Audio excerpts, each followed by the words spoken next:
the radical, fundamental principles of freedom, rational self-interest, and individual rights. This is the Yaron Brook Show. All right, everybody, welcome to Yaron Brook Show on this Tuesday afternoon. I hope everybody is doing well. And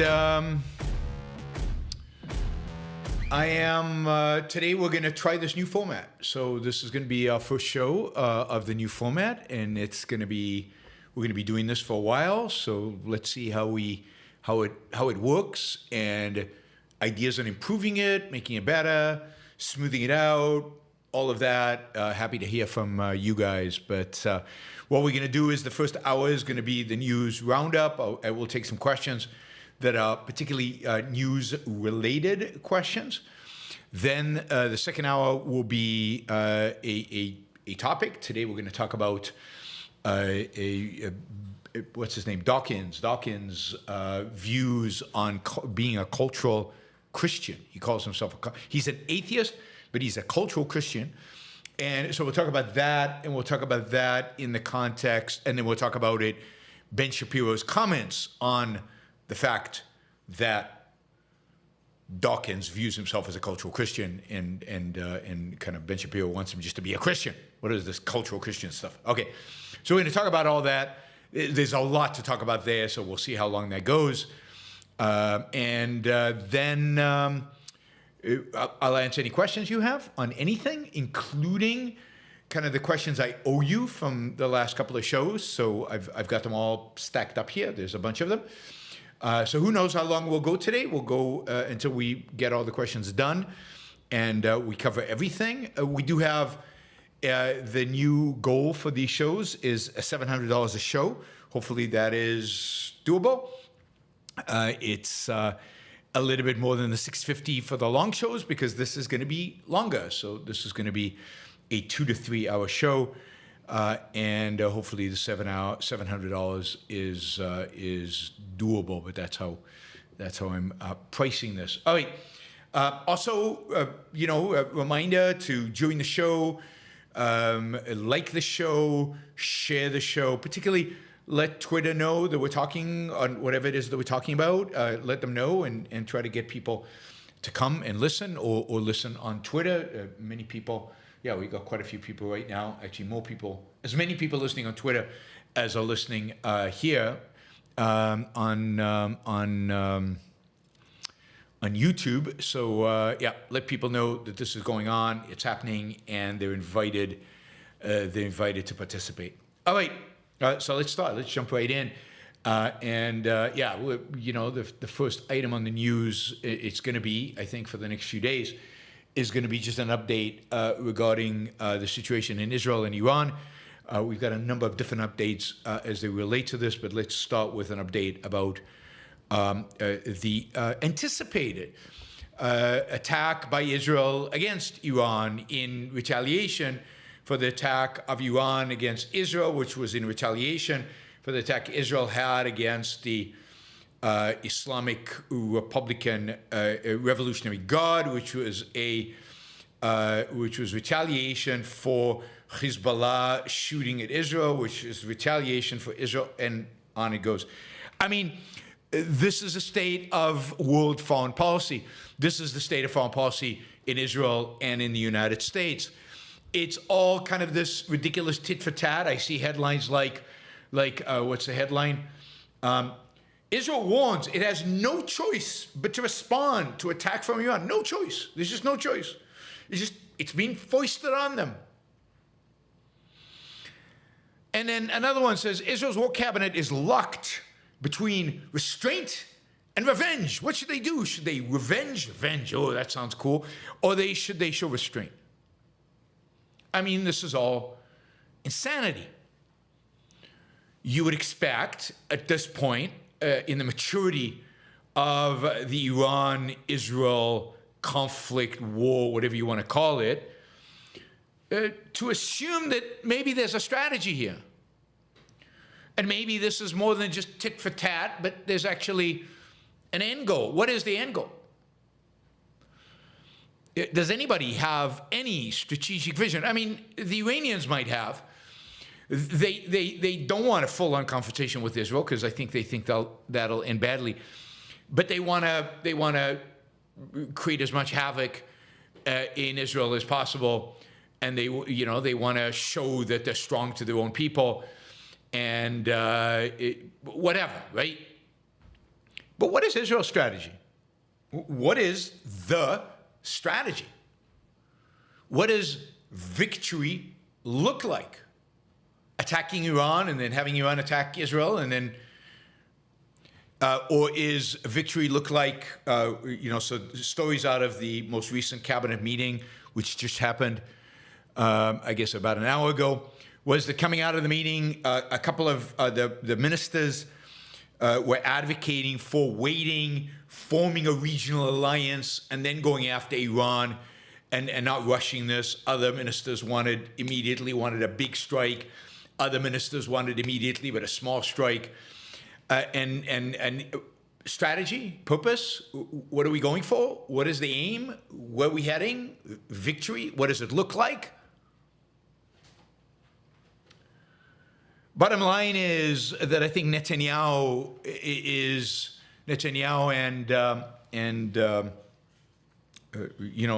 I think ultimately a majority have decided, I think, we will see, small strike quickly. So I expect it tonight, next few nights, it will happen, but it will not be anything major, although the Iranians have said no matter what it is, Israel attacks Iranian soil, we're going to unleash Armageddon on them. So, so this is not going to end with whatever Israel does, maybe, and maybe Iran is lying, which is also possible. But again, what's the purpose? What's the aim? What's the goal? I mean, an aim should be destroying Iran's capability to produce nuclear weapons in the short run. It's not going to help in the long run, but in the short run. Okay, that's a good goal. Then do whatever's necessary in order to achieve that. An aim could be completely destroy and disrupt Iran's capabilities of building drones and weapon systems, ballistic missiles. So whatever they have in stock is all they have, because the rest is just going to be destroyed and demolished. All right, that could be a goal. A more ambitious goal, a more hairy, big, ambitious goal would be regime change in Iran. That is, hurt the regime so much, cripple it to such an extent that it encourages internal forces to rise up against the regime and replace it.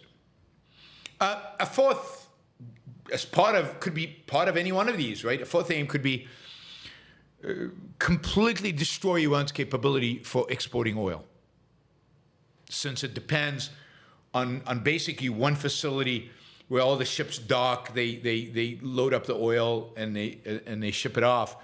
It wouldn't be that hard to do. You could also attack the oil fields themselves and put them under fire, but then you'd be accused of the worst crime of all, worse than October 7th, I think, which is emitting CO2 into the atmosphere by burning all that oil and global warming, and then Europe and America and everybody else will turn against you and you're finished. That's it, you're done. So Iranian oil, but it is interesting. It is interesting that Biden administration has basically made the decision that they are not going to, they can impose sanctions on Iran, additional sanctions. They can enforce sanctions that already exist on Iran. But the one sanction they do not plan to enforce, the one that they're not going to enforce at all, is the sanction on oil. Why is that? Because imposing, Israel hitting the oil fields, or the United States really using up enforcing the sanction on oil would raise gasoline prices, and it's an election year, and we can't have that. Tell it the fact that we've got a mystical regime, committed to the destruction of the West, possibly building nuclear weapons. To hell with that. Can't have oil prices go up. It might hurt our election chances. But also, there is another factor, and that is that the number one consumer of Iranian oil is China. and we don't want to piss off China. We just don't want to piss off China. I mean, relations are warming up a little bit. I mean, Janet Yellen was over there, and things seem to be warming up, and we seem to have better cooperation with them. So God forbid, we do not want to piss off the Chinese. So I can guarantee, I'm going to guarantee here, and we will see if I'm right or not, Israel will not target the oil facilities, oil wells, oil export facilities of the Iranians when it comes to oil. The Biden administration would flip out. The Chinese would flip out. And the Israeli government doesn't have that kind of courage. Okay, so that's off the table. How about nuclear weapon production? I mean, but ultimately, shouldn't it be all geared towards ultimately? I don't know. I'm just making stuff up, right? Isn't the purpose of going to war to win? And isn't winning ultimately only going to happen because regime change in Iran? Shouldn't ultimately whatever Israel does, shouldn't it be at least, oriented towards regime change? Wouldn't it be cool? Imagine if the Prime Minister of Israel, Benjamin Netanyahu, who can give a mean speech, he's excellent at giving great speeches, went on television tomorrow and said, Iran is behind every single conflict we face in the Middle East. Iran funded Hamas. It funds Islamic Jihad. Iran is funding and arming Hezbollah. The trouble the West is having with the Houthis is a consequence of Iran funding Iran weapons. We have decided that our new strategy, which will be implemented in stages, covertly and overtly, is dedicated to the destruction of the Iranian regime. And that means that the leadership of the Iranian regime is fair target. We intend to win this war. We intend to stop Iran from funding our enemies. We intend to destroy their capacity to attack Israel and to draw blood in Israel. We intend to take away future funding from Hamas and Hezbollah so that even if there is some leftover sympathy towards Hamas after we finish the job in Gaza, they will never have the funding in order to militarize themselves again. So we're putting you on notice. We're coming after the Iranian regime, and we will do this in all kinds of ways. So that's where we're heading.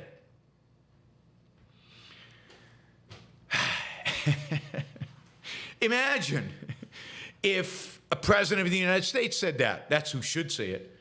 Imagine if a prime minister in Israel said that. Now we're talking.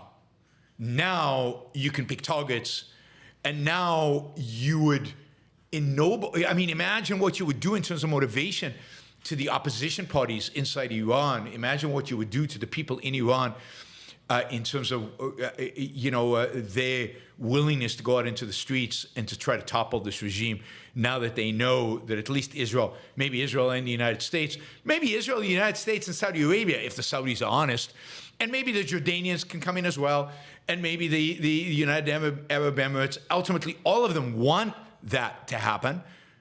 How about we drop this postmodern, pseudo, sophisticated, realist school of politics and stop saying things we don't believe, stop moderating everything, and just call it like it is, and just say what we mean and act on it.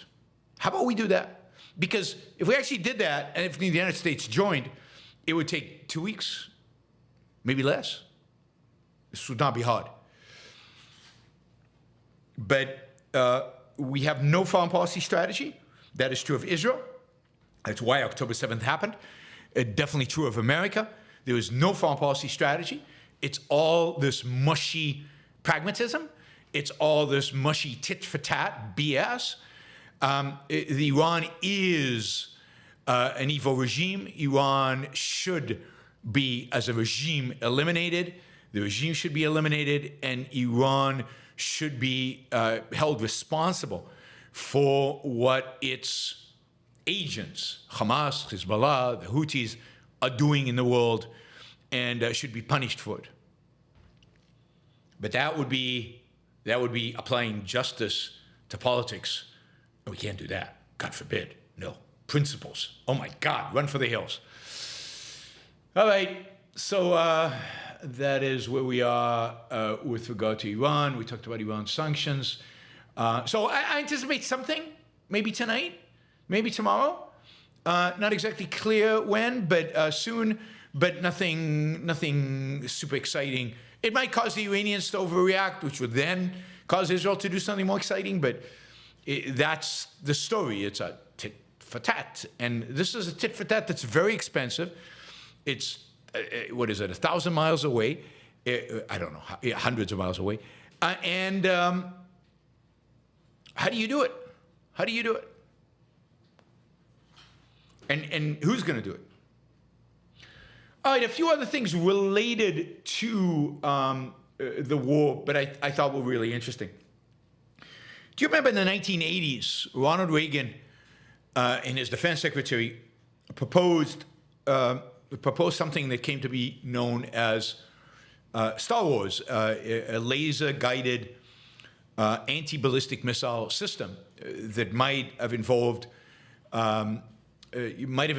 satellites in space, but also involved projectiles, missiles from the ground, shooting down ballistic missiles in the air as they were approaching. This was heavily debated. Some work was done on it, and then it was basically killed. Democrats called him crazy, but it's more than Democrats. Many scientists, including MIT scientists, including very credible scientists, said, look, it's just impossible. It's just you can't do it. I mean, the idea is and was, how do you shoot a bullet with a bullet? That's what we're talking about. How do you shoot a missile with a missile? Given the speed at which it's approaching, how do you shoot it down? And ballistic missiles, unlike drones, even unlike cruise missiles, travel at unbelievable speeds. And, now we got hypersonics, which travel at Mach 5.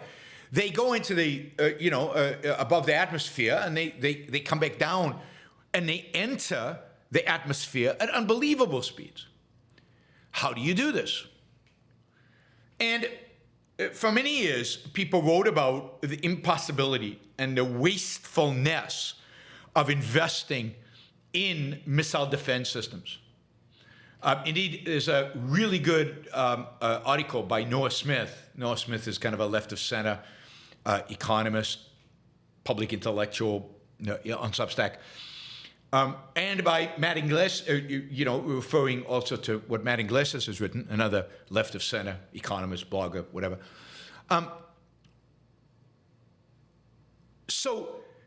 Writing about the fact that both Matt Iglesias and Noah Smith have written in the 2000s and the 2010s about just the wastefulness of missile defense systems. This is Matt Iglesias in 2006, writing about, investing in missile defense system. He wrote, "This is madness. We're spending billions of dollars to defend ourselves against ballistic missiles that don't exist. What's more, the defense system doesn't work and never has. At best, it occasionally kind of sort of passes rigged tests. I'm a never say never kind of guy, but the odds of it ever working seem bad.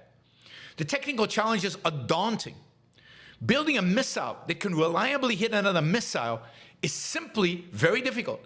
Missiles are small, move very quickly, and are difficult to launch within the time frame necessary to intercept one that's already in the air. What's more, unlike, say, computers or telecommunications, the general field of aeronautic engineering hasn't seen any significant advances in decades." I mean, talk about eating your words. I mean, Iglesias has admitted he was wrong. I respect that, and so on. So this was written in 2006. Iran doesn't have hypersonics. They have they have faster, but they don't have Mach 5 hypersonics. Probably only China has those. Even Russia's are not true hypersonics, not true Mach 5 ballistic missiles. But anyway, this was in 2006. And yet today, Israel's Arrow, the US THAAD, which includes the Patriot missiles, have basically proved all of that wrong. Yes, hypersonics, at least the slower hypersonics, the non-Mach 5 hypersonics, can be shot out of the air. The Patriot missiles have done that in Ukraine. Normal ballistic missiles can be shot out of the air. Israel did that with the Arrow, and the United States, off of some of its destroyers, did it with their own systems. Indeed, Israel probably used the Arrow 3, which is designed to knock Mach 5 hypersonics out of the air, and they used it here to destroy at least one ballistic missile before it even entered Earth's atmosphere. You saw some of the images, I don't know, I saw some videos of that imploding above the atmosphere. Pretty dramatic stuff. So why was everybody wrong? What didn't they get? Right? What are the advances that made this possible? And by the way, this is part of the argument against the U.S. investing in Iron Dome. Iron Dome was supposed to be a failure. Again, there were scientists that said, it's a failure, it'll never work. And Iron Dome is unbelievably effective, unbelievably so. And Iron Dome, in some respects, is harder than ballistic missiles because Iron Dome has to respond within milliseconds because it doesn't, the rockets that are being fired, first of all, are tiny, very small. And second, they, they have very short trajectories. They don't stay up in the air very long. Two significant advances happened to make anti-missile technology possible. One is, a huge improvement in our ability to detect a launch. Israel can literally detect the launch of a rocket from a little rocket launcher as it happens within, again, milliseconds or seconds of it happening, and immediately launch a response. The same is true of ballistic missiles. We can now track with satellites and others and instantaneous communication. We can track launches, immediately know that it's happening. So that's one. We have more time to respond. Second, probably more important, is just how better the software has become. And here you need software to predict where the missile is going to be when the missile you're shooting hits it. In other words, you need to be able to anticipate the trajectory, taking into account wind speed and all the other factors, the environmental factors that are going on at the point. And the reality is, as we know, that software has improved dramatically, exponentially over the last 20 years. So you've got now more time, and you've got software that can calculate the exact, with unbelievable precision. Think about what it is to shoot a bullet with a bullet. That's what's required here. Software that can predict exact location of a missile in the air and hit it. So I thought that was fascinating. So those are the things that make this technology possible. And indeed, it's very clear right now that the United States is underinvested in missile defense systems. If Ronald Reagan had won the day, and if the billions had been spent in the 80s on this program, we would now have far better, more advanced technology potentially, and we would have more of it. I mean, one of the real risks the United States faces are those anti-ship missiles, long-range missiles that the Chinese have. Well, it turns out that the anti-missile technology that Israel is using and that the United States just used can take down those missiles. And that makes a massive difference. Massive difference. if you can now defend against this missile technology, take them down, and then, in a sense, some sense, level the playing field so that you can now attack by other means. So missile defense systems, far more valuable than anybody anticipated, certainly in the 80s, but even in the 2000s. Both Noah Smith and Matt Iglesias have, done a mea culpa. Good for them for admitting it. The science and technology, technology is amazing. It really is cool, and all of that is outstanding. One more thing quickly, and I know I'm running late. One more thing quickly, in a sense, lesson from the Iranian attack. I think I did a show on this, and I think pretty much everybody's talked about this, and that is whether the F-35 is a good plane or not. The reality is that for years, I remember doing a show on this myself, the F-35 was deemed too expensive, massive cost overruns, and the demands for the F-35 were that it does everything and therefore doesn't do anything particularly good. That was the complaint about it, and I think I did a whole show on that. What's fascinating and interesting is, again, is that we've all been proven wrong. The F-35 is an amazing airplane. It's stunning in its capabilities. Israel is using it extensively. Its ability to shoot down drones was unmatched. And its operational capacity, both in bombings in Syria, in Lebanon. We haven't seen it in a dogfight, in an air fight, but is there any plane in the world that could take out an F-35 in a dogfight in the air? No, certainly no Russian plane, but probably no plane. For many years it was thought nobody's going to buy this plane, it's too expensive, and who needs it? Now there are dozens, or over a dozen countries that have contracts to buy it. It is the most desired airplane in the world right now for anybody who can afford it. It's a great stealth masterpiece that is a plane that can do all things, and that is pretty amazing. That is pretty stunning, and it's every day now in Gaza, in Syria, in Lebanon, and now shooting down drones with the Iranians. It is proving itself, and that is going to mean. My estimate is that as the world looks at this, you will see a significant decline in orders from Russia for weapons, and a significant increase in orders of weapon systems from the United States, particularly the more advanced ones. I did trash the F-35. I did a whole show trashing the F-35s. You know, one of the things in life that you learn, and that you guys should learn too, wouldn't hurt you, is to admit mistakes. I admit I was wrong about the F-35.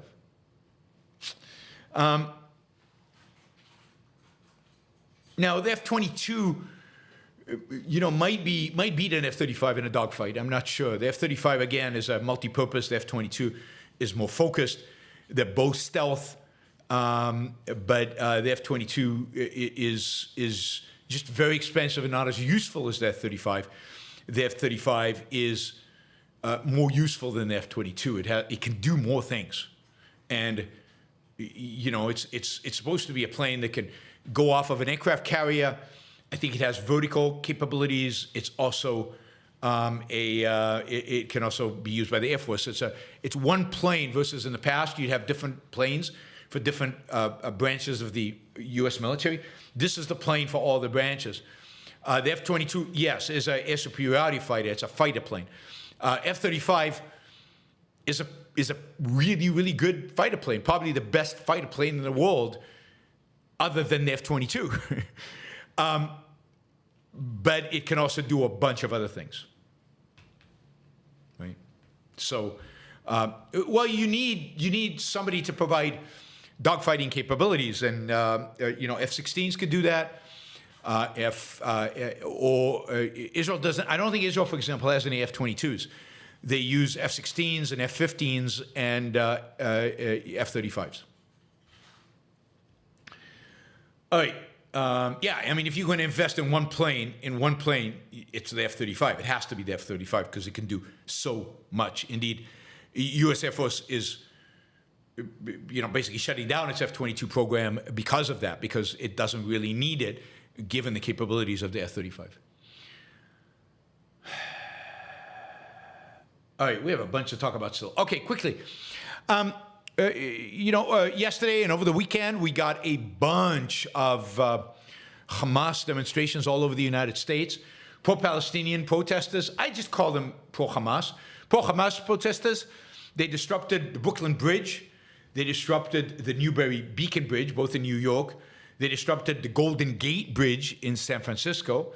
They disrupted access to the O'Hare Airport in Chicago and to the airports in Seattle, the SeaTac Airport. I mean, this is disgraceful. I did see photos of some citizens taking the situation into their own hands and basically lifting, basically pushing these people out of the way so that the traffic could pass. If the police won't do it, then it's time for us civilians to go do it. Get rid of these people. Get them out of the way. Stop disrupting our lives. This is a clear violation of individual rights. You do not have a right to protest in a way that disrupts other people's lives, that disrupts other people's ability to engage in their day-to-day activities. You do not have a right to block a bridge, to block a highway, to block an airport. It is despicable behavior, and these people should be prosecuted to the full extent of the law, whatever the law is about these things. And if the government is not going to do it, that is very dangerous, because then you're asking for anarchy. At the end of the day, individuals are going to take matters into their own hands and do it, and that's not a good situation to be in. But it just shows the disregard and disrespect these people have for civilization and for other people's lives. And by the way, same criticism for BLM when that was going on, same criticism for any group that is doing this and actively engaged in disrupting people's lives. It's one thing, I mean, I'm not big on demonstrations anywhere, but it's one thing to demonstrate with a license in a public space that is not in the street, that is not blocking. It's completely something else to block bridges on purpose, to block access to airports on purpose. You could be unbelievably disruptive. I mean, ambulances, people who need to get to important meetings, people who need to get, it's just endless, the possibilities in terms of how damaging this could indeed be. All right, one more example of the Hamas people, and that is, comes to you from Berkeley Law School. Berkeley Law School, there you go. Well, the dean of Berkeley Law School often invites students to come and dine at his home. And here the dean, Erwin Chemerinsky, a well-known leftist, a law professor, but very well regarded and esteemed. He's the dean of the law school at Berkeley. Anyway, he invited students to come dinner. He does this, I guess, every semester. He invites a group of students to come. Anyway, one of the students decided to disrupt the event. She is obviously, or maybe not obviously, but War Kafia is pro-Hamas. Anyway, she refused to leave the Chemerinsky home. She wouldn't stop talking, wouldn't stop disrupting, and refused to leave the home.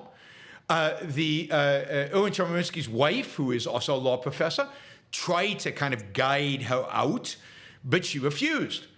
You see them there, the wife is just pleading with her. It's my house. What are you doing?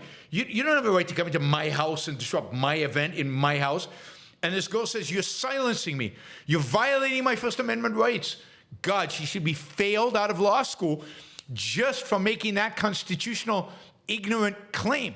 Anyway, it almost gets to the point where she and Erwin Chemerinsky's wife, who's in her 60s, are wrestling over this. So, and she will not leave. This girl will not leave. So I don't know how they got her out of there ultimately, but basically she was accusing Chemerinsky and his wife of white supremacy and of being, this is an ugly word, so I'm prepping you for it. If you have to close your ears, then so be it. We run a clean show here on the Yaron Brook Show. She actually accused them of being Zionists. Oh my God. Oh my God. All right. Let's see. Before we go on, I just want to thank a few stickers. Mark, thank you for the sticker. Sticker is one way you can support the show. Kim, thank you for the sticker. Stephen Harper, thank you.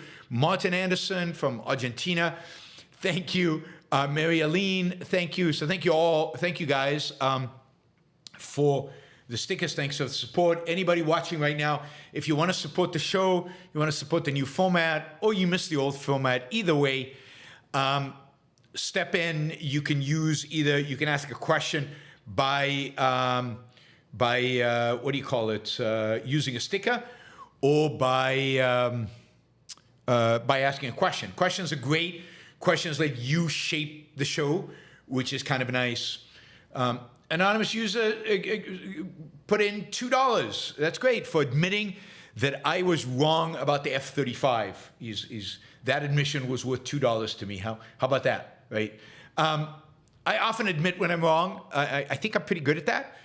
You guys don't think that because you think I'm wrong more often than I really am. But when I'm wrong, when I know that I'm wrong, because I can't admit to stuff I don't know, when I know that I'm wrong, I'm pretty good about admitting to it, and I know it comes as a shock to some of you, but I am fallible. That's hard to admit, right? Anyway, thank you, anonymous user. I appreciate it. All right, let's see. All right, let's quickly about Ukraine. And we got some quick items. So these will be very fast.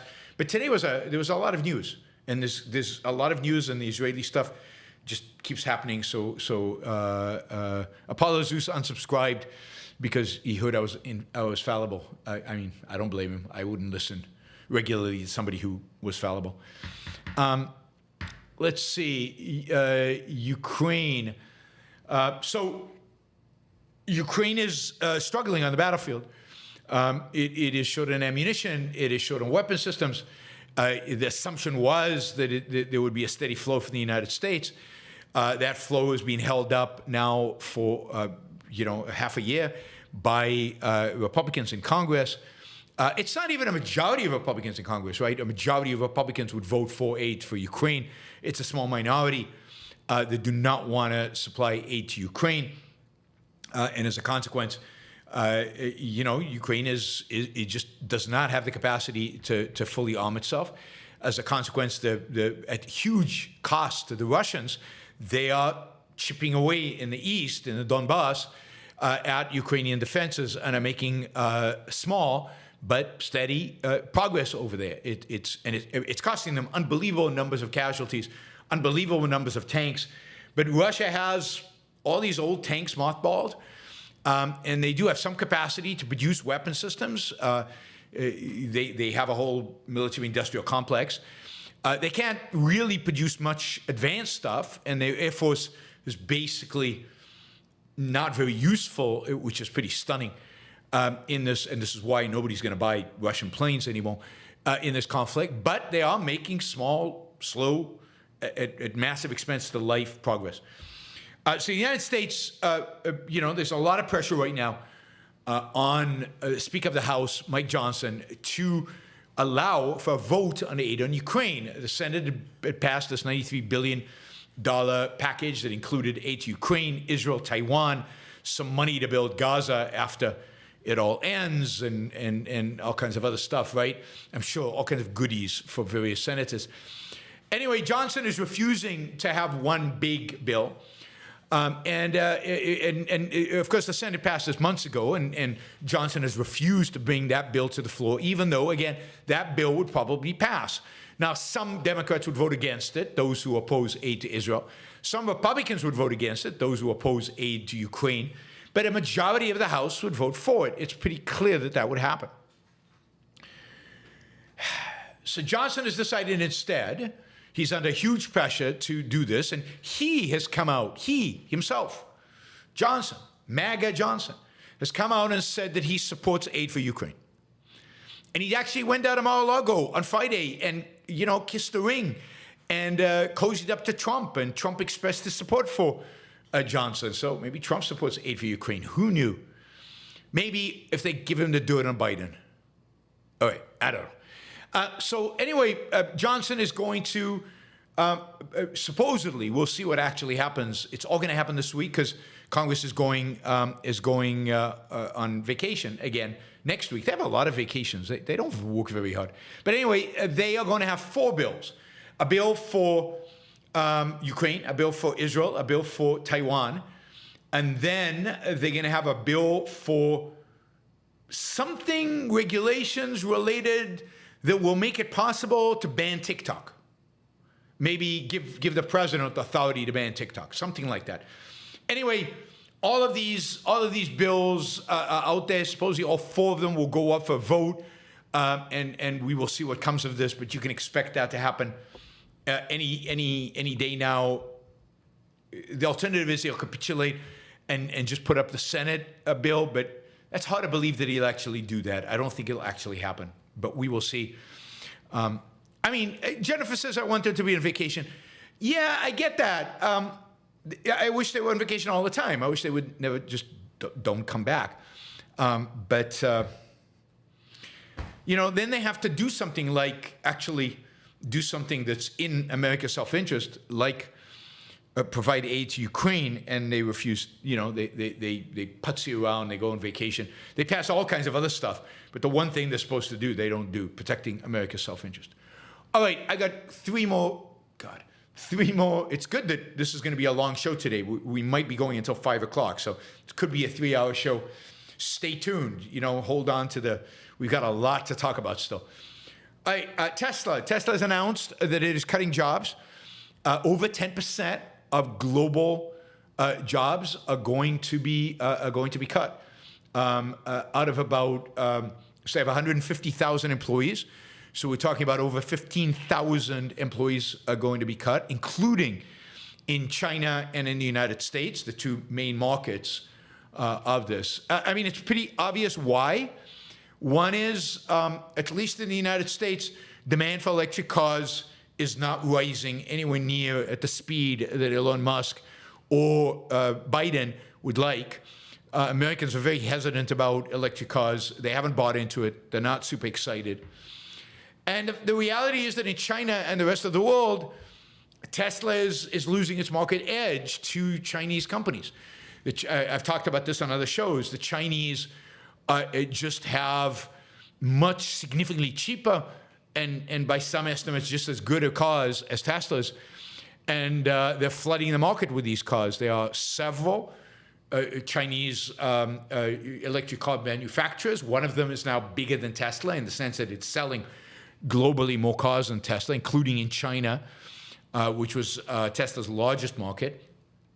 So competitive pressures, which are forcing Tesla to lower costs, which are now forcing them to fire people, and non-competitive pressures, that is, the demand is just not there. The estimated demand is just not there. The cars are just not compelling enough yet for people to actually convert to electric.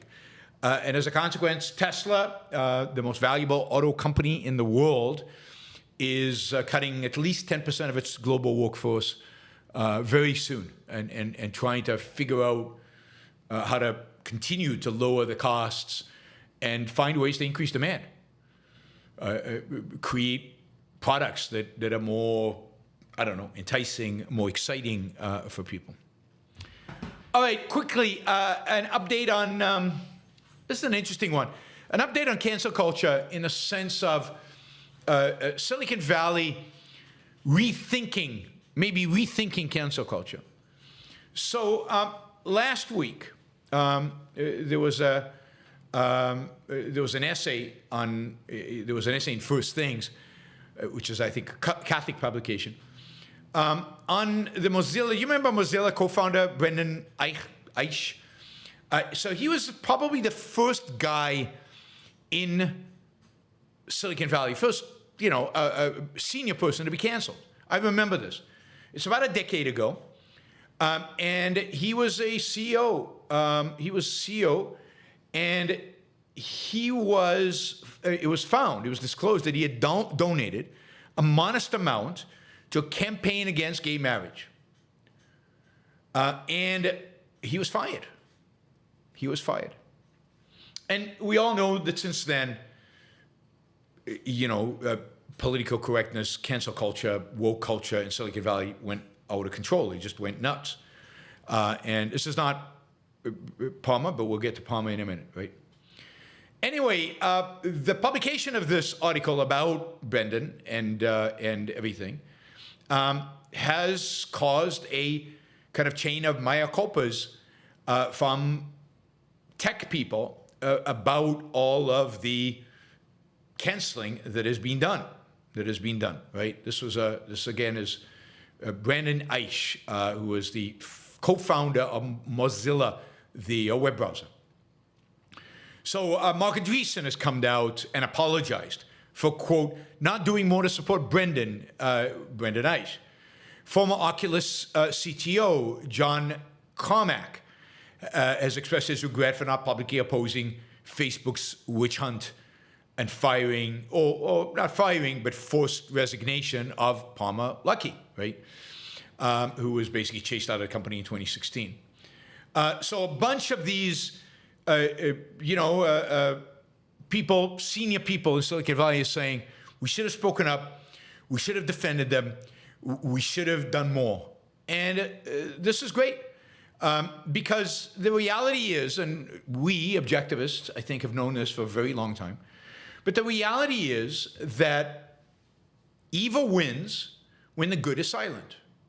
Evil wins when good people don't stand up, don't speak up, don't make an issue of these things.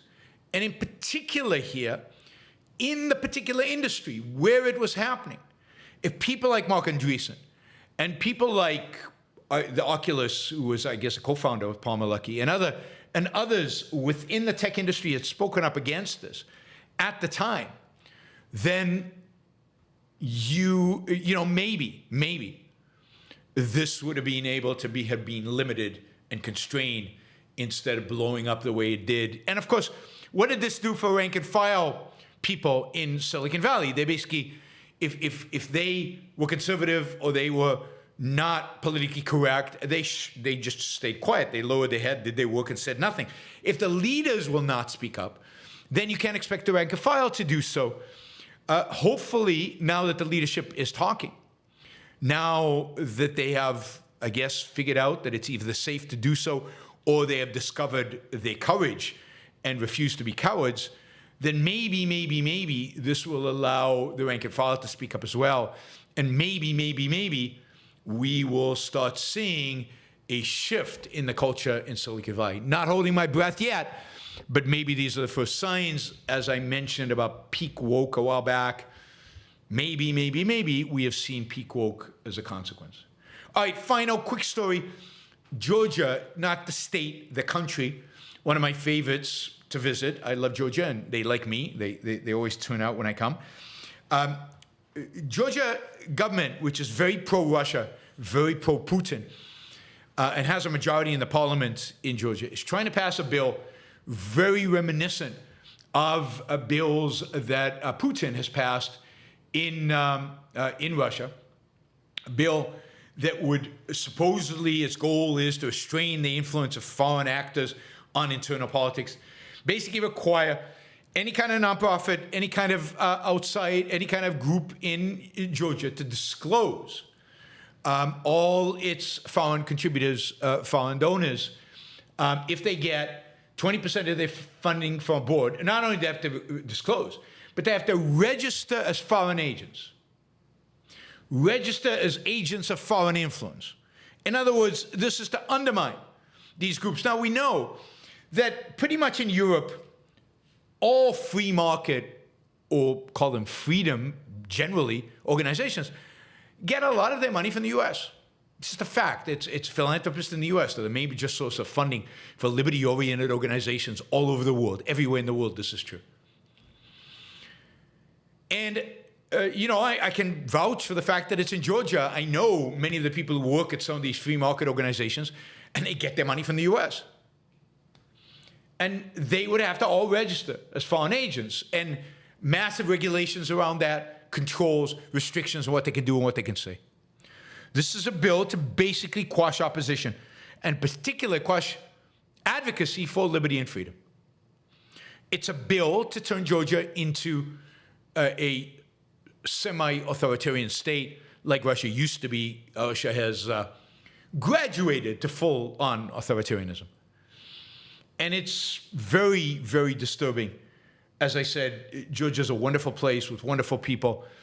They have a real passion. Many of them have a real passion for the ideas of liberty. There's a university called Free University, which is basically Freedom University. And there are think tanks. There are many, many, many intellectuals and students for liberty. A free market organization is probably bigger in Georgia than any place else, certainly per capita. And this would be tragic for them. Students for Liberty would have to register as a foreign agent. Again, the organizations that invite me to come and speak in Georgia would have to register as foreign agent. I think I'm on a board of advisors of one of these groups that would have to register as foreign agents. Awful. Anyway, 13 months ago, this was proposed. Demonstrations in the streets. Those demonstrations led to the government pulling the bill. They've now brought it back. And there's still demonstrations in the street, but this time they seem committed to passing it. Yesterday, I saw videos, or this morning, I saw videos of fist fights in the parliament between those who are promoting the bill and those who are trying to stop it. So let's hope somehow some miracle happens and the bill does not pass, or the bill is withdrawn, or something like that. But it is truly, truly sad, and that they have to go through this.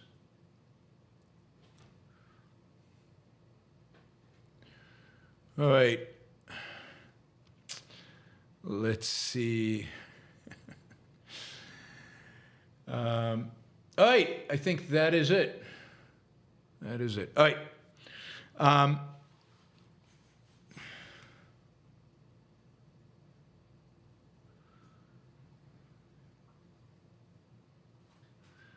All right.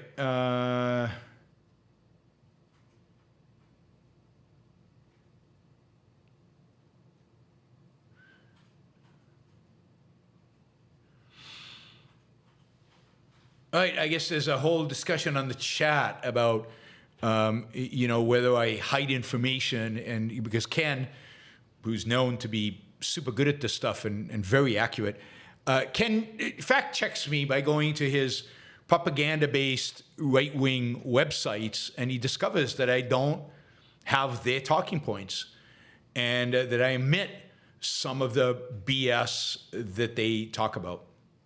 That is true. If your standard for truth is Newsmax, then truth is not. I don't come close. All right, Let's do some super chats. I'm going to focus on the super chats that relate to news items, and then the ones that relate to kind of more broader philosophical issues or more broader issues. I will, this is more book derangement syndrome, nicely identified there, apologies. I will hold off for later, but I will answer them today, including all your questions from Saturday and yesterday that Tara didn't get to. All of those questions I will address later today. We are going until 5, so you're going to have to be patient with me. Let me start with Ryan here, $60. Thank you, Ryan. Hi, Yaron. It's common to call Islamic totalitarianism a death cult.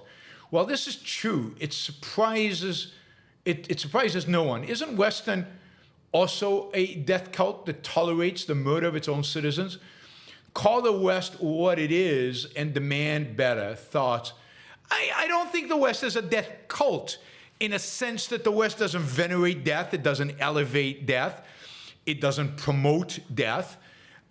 It's not a cult built around the concept of death.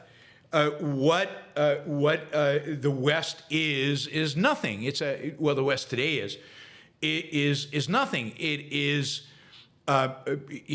committing suicide not because it wants to commit suicide. See, the Muslims, the Islamic Totalitarians want death. They cherish death. They love death. The West doesn't love death.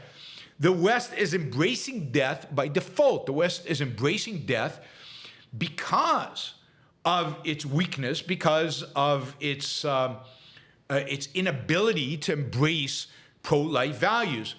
But I wouldn't call it a death cult in that sense. So what we need to call the West today is what it is.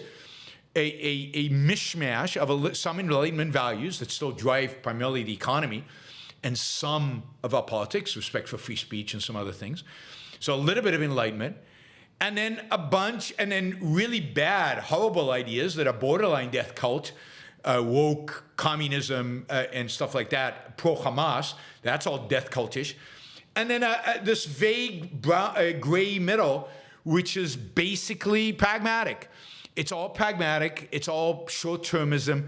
It's all getting, emotionalism and doing stuff that feels right in the moment, or, once in a while being principled and then not, and this wishy-washy kind of attitude. And that of course generates the death ultimately, but it's a slow death without the West even recognizing that that's what it's actually doing. That's what it's actually doing. All right, Paul says, for your excellent analysis of the attack on Israel. Thank you, Paul. Really appreciate it. Clark Young says, Iran sent over these slow-moving projectiles knowing full well they would be nullified by Israel's defense systems. Now they can claim a symbolic victory without doing enough damage to warrant any significant Israeli counterstrike. No. I mean, that is a lot of the mainstream media story about this, but that is BS. That is completely wrong. They sent well over 100 drones. I don't think in the wildest imagination did they believe that Israel could shoot down every one of those drones. Certainly the Russians have been using that tactic of overwhelming number of drones in Ukraine, and Ukraine has not been able to shoot them down. I don't think the Iranians expected Israel to shoot down every single one of those drones even before they reached. They also timed it so that the drones would reach Israel at the same time as cruise missiles and ballistic missiles. 130 ballistic missiles. 130 ballistic missiles, ones that go in above the atmosphere and come back in.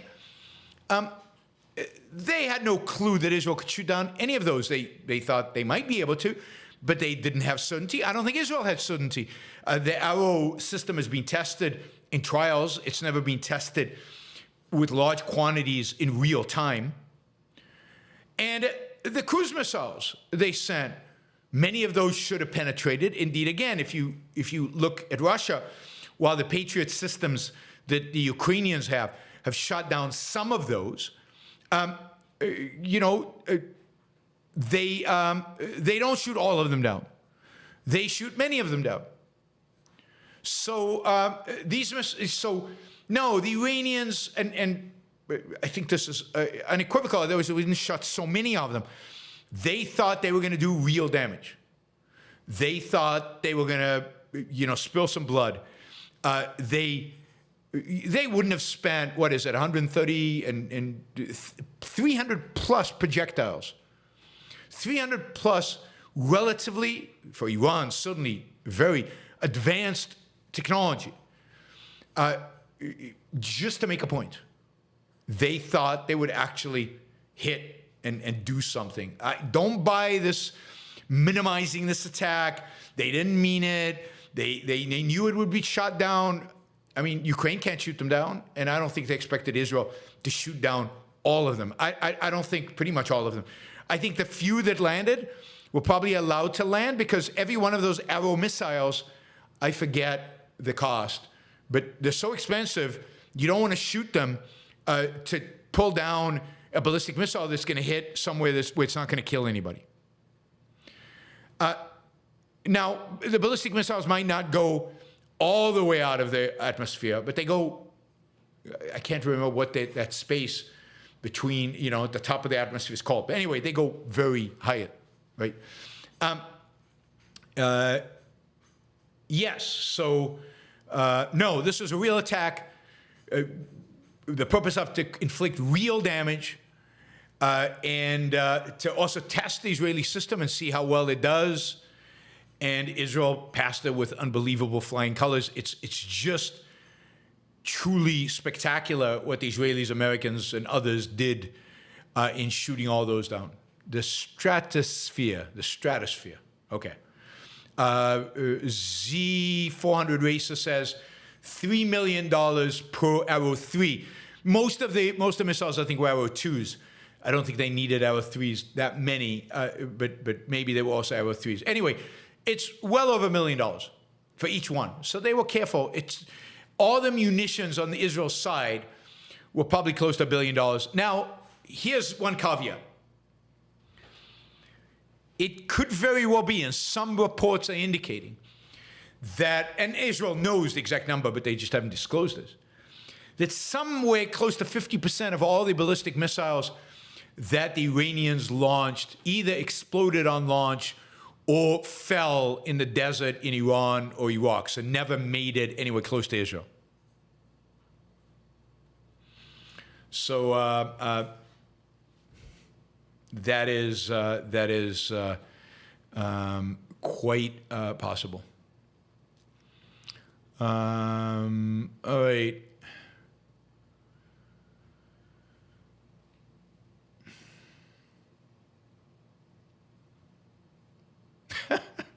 God.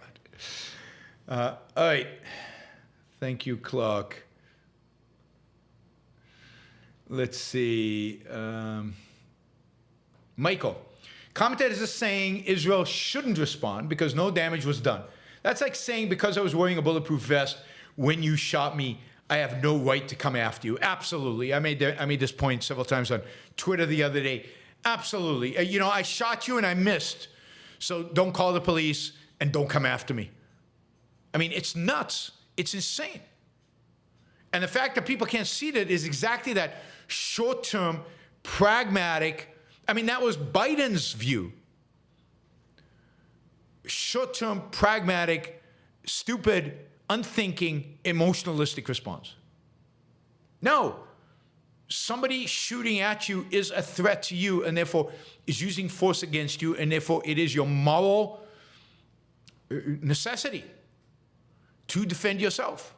If your life means anything to you, you must defend yourself. And it is the essential purpose of government to defend its citizens from somebody shooting ballistic missiles at them. That's what governments are for. All right. All right, Michael, I'm going to wait with the epistemological question until later.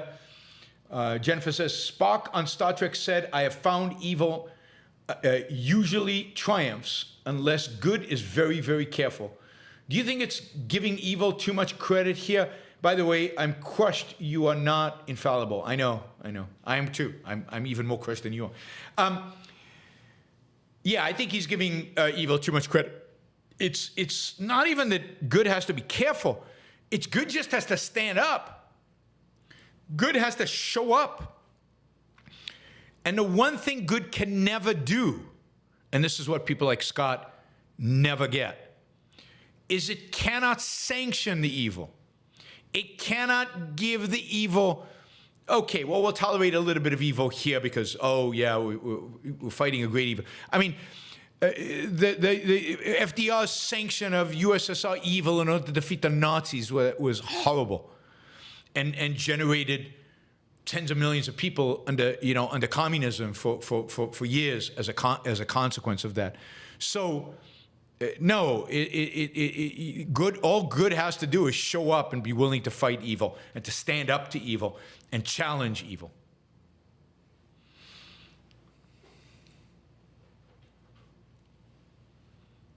Yeah, people make alliances throughout history, and history is spewed with disasters. Disasters. All right, friend Harper, ideas for these longer show. Make a pre-recorded video about your sponsors to play halfway through so you can take a quick break. BRB, watch this in the meantime, might inspire more sponsors. Yeah, not a bad idea. I'll think about that, but that's a pretty good idea. Although I don't have that many sponsors, so it will be a pretty short break. Who wants a break? I love doing this. Enric, pundits declare protecting with missile defense is physically impossible while declaring that unreliable green tech will certainly take over. Yep. And that their models can predict the weather in 100 years. They can predict with accuracy, with great accuracy, exactly what the global temperatures are going to be and sea levels are going to be in 100 years because they have the tech. They know it. Pickaxing on Europa, hi Yaron, but what about civil rights marches in the 1960s? I feel like peaceful protest is okay. I think protests cannot be perfect, even if I disagree with pro-Hamas protesters. They are purposefully provocative. No, I don't think protests are okay. I don't think the civil rights protests were okay in the sense that they blocked everything. Now, they were on the right side of history. The ideas were right. But if you allow, but you're right, the government can't discriminate. Once you allow one, you allow everybody. Read Ayn Rand's commentary on Nazis marching through, was Spokane in Illinois. And her view was, you have to allow them to march because you've allowed everybody else to march. But should you allow everybody else to march? Should you allow traffic to be stalled and everything else to be stalled? Now, I think the civil rights movement was on the verge of basically civil unrest, civil disobedience. And they were clearly willing to spend the night in jail.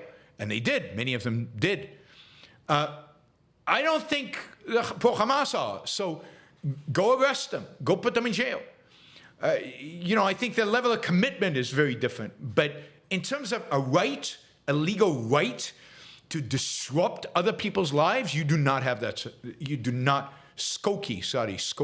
There you go. I made a mistake again. I mispronounced the town in Illinois. Skokie. You do not have, and there's a good video on the Ayn Rand Institute website that Uncle Gade did about whether we have a right to protest in that kind of way, and I think the answer is no.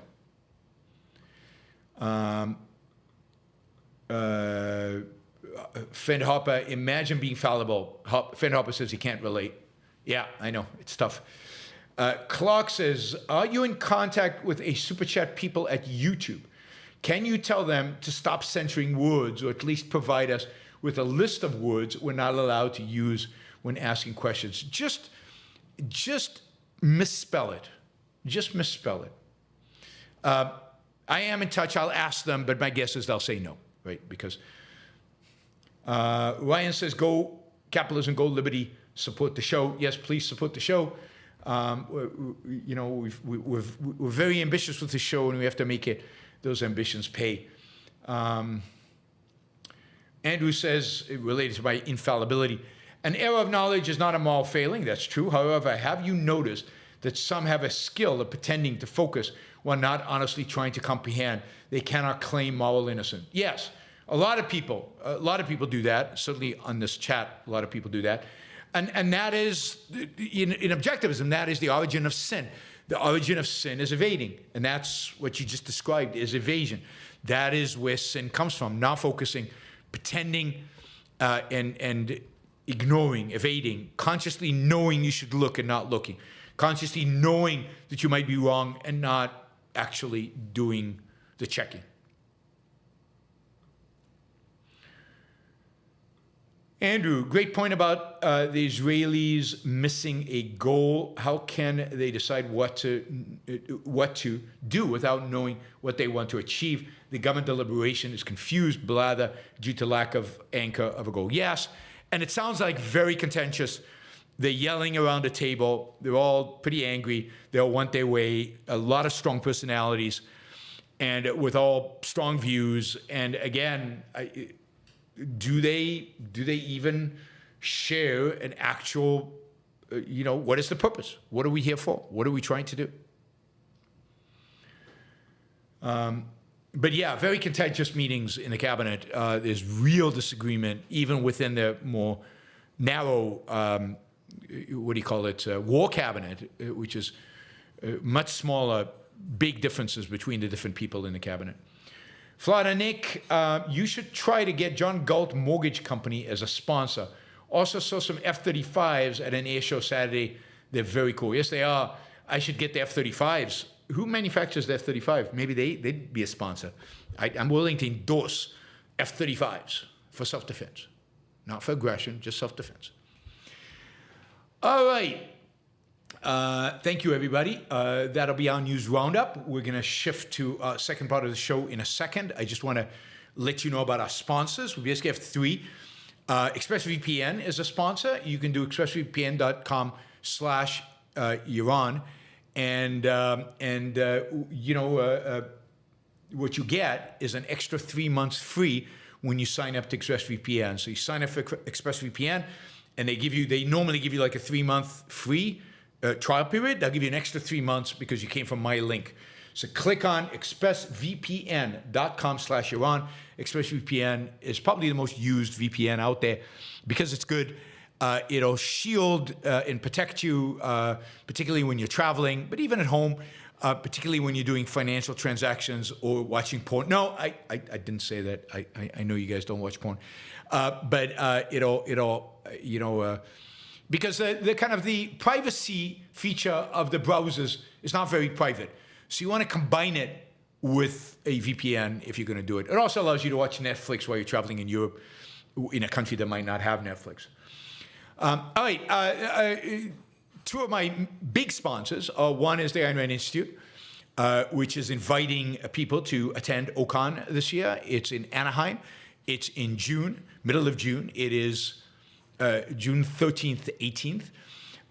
You're going to have you saw Tara Smith yesterday was here. She'll be there. You'll be able to say hello to her in person. You'll be able to ask her questions. She's giving a talk. You'll be able to schmooze with Tara Smith. Very cool. Greg Salmieri will be there. Uncle Gata will be there. I will be there. Many, many people will be there. Maybe some surprises. There is a gala to honor Harry Binswanger, who is retiring from the board of the board of directors of the Ayn Rand Institute. So there'll be a dinner to honor Harry. Harry Binswanger, of course, will be there. So you all should come as well. It's going to be fun. It's going to be socially amazing. You're going to meet a lot of new people. You're going to meet a lot of old friends. And you're going to learn a lot. There's a lot of great intellectual content. There was a caught Yaron. I don't know what that means. Sometimes the chat is just, I don't get it. All right, the other sponsor of the show is Alex Epstein. Alex is, of course, the author of Fossil Future and is the author of Energy Talking Points. Energy Talking Points, which features Alex AI. And the talking points give you a concise, powerful, and well-referenced arguments on every imaginable energy, environmental, and climate issue. The AI actually is trained on all of Alex's content, on his book, and therefore is a cutting-edge chat box that provides you with answers based on all of Alex's energy knowledge. It is used by CEOs of energy companies primarily, and by members of Congress, maybe even by a governor or two. I don't know. It can answer all your energy questions. You, too, can sign up for these. alexepstein.substack.com. alexepstein.substack.com. All right. I take money from conservatives anytime. Absolutely. All right, let's see. Go to Alex's Substack, sign up, register, and I think he'll be able to identify that you're coming from my show, but that would really be helpful so that he keeps renewing his sponsorship, because the sponsorships, again, help together with the super chat and together with the monthly contributions that you all could make on Patreon or on PayPal. They make this show possible. And again, thank you for all the supporters. And there was something I wanted to say, and it slipped my mind. All right. Let's talk about being a cultural Christian. A cultural Christian. This is going to be fun. All right. So I've got a video. I've got a video for the being a cultural Christian.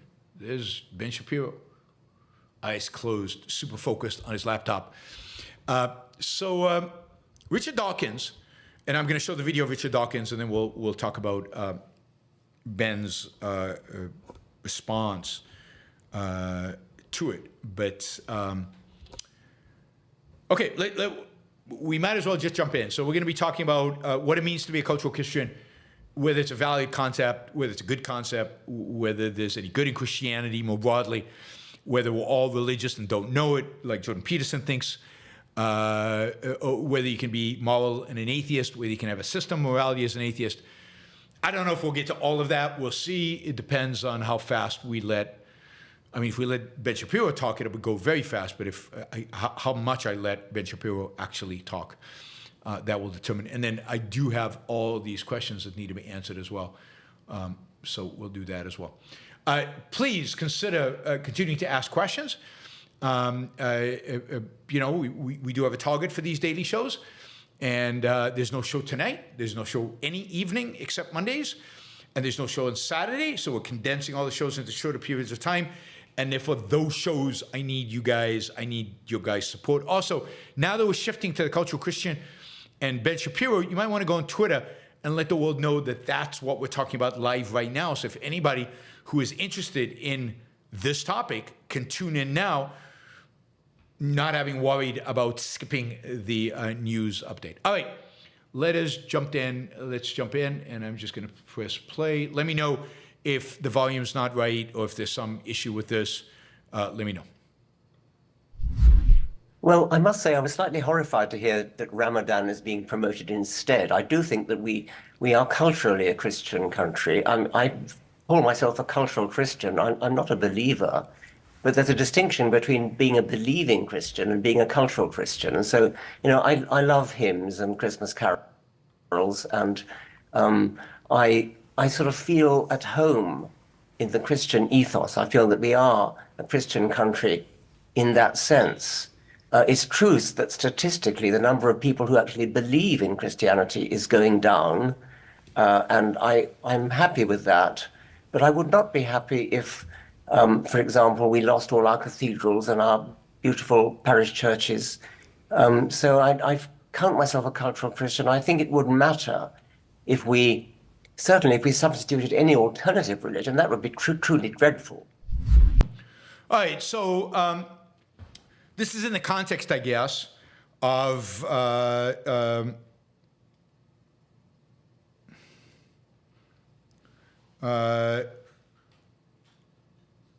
was I going to say? This is in the context of some place in London, I guess in the UK and London, where they embrace celebrating the Ramadan instead of celebrating Easter. And in that context, this is why Dawkins makes this claim. Of course, Dawkins is famous for being one of the, three horsemen, fourth horsemen of the apocalypse, the new atheists. He is a evolutionary biologist. He is quite famous for the selfish gene, not selfish in the way we mean it. It's created quite a bit of controversy within the field of biology about his views around biology, but I have no reason to doubt that he is a leading thinker in the field of evolution. And I don't think he's evolutionary psychology and evolutionary biology.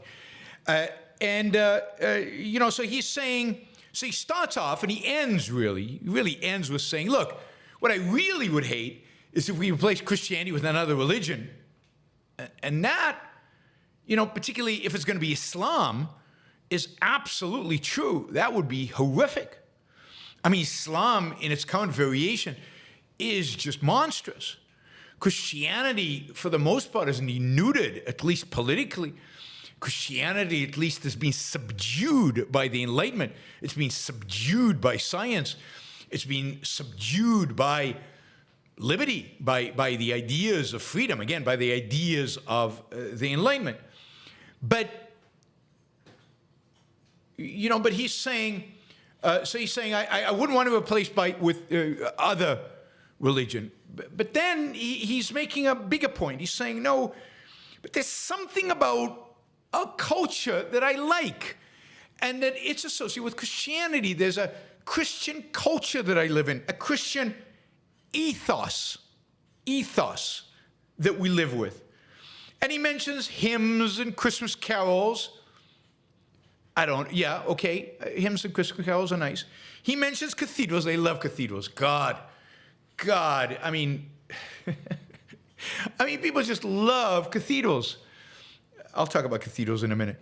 And old churches, and I think they're just wonderful, the cathedrals and the churches.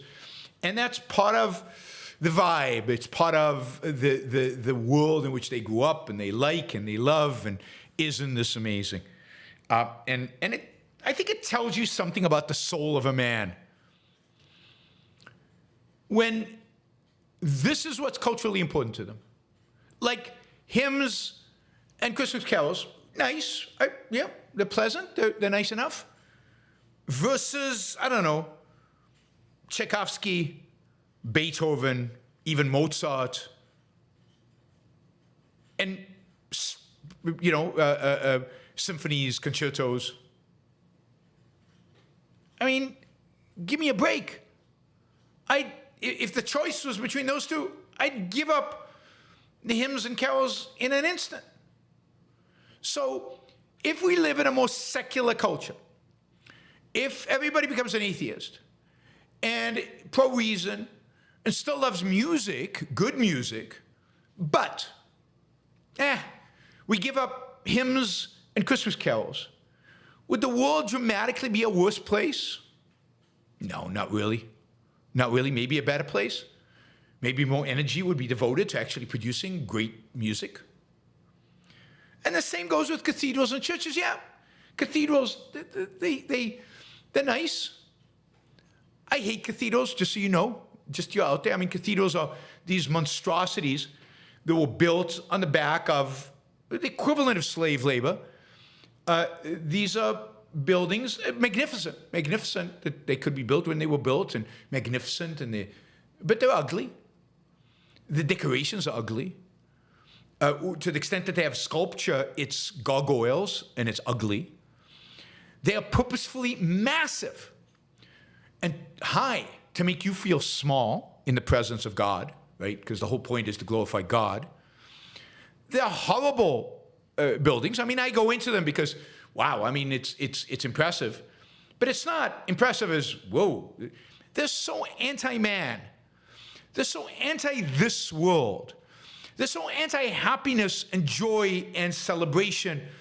If they have any decorations inside, it's Jesus on a cross, sacrificing, bleeding, dying, painful death for my sins. How is this culturally superior? I mean, Ayn Rand had it right. Skyscrapers. Not only because they shoot up into the sky but because they're used by man. They're used by man to live in. They're used by man to work in. They're used by man to be productive in. They're built for human beings at scale. A cathedral is built to make humans small. And that's the whole point of how Hugo uses it. And yeah, I mean, you have to recognize Hugo's genius in using it that way, and in using the imagery, it's unbelievably powerful. But the whole point of a cathedral is to make you small. Make you small. And part of walking in to make you small is to make you feel reverence. That's the goal.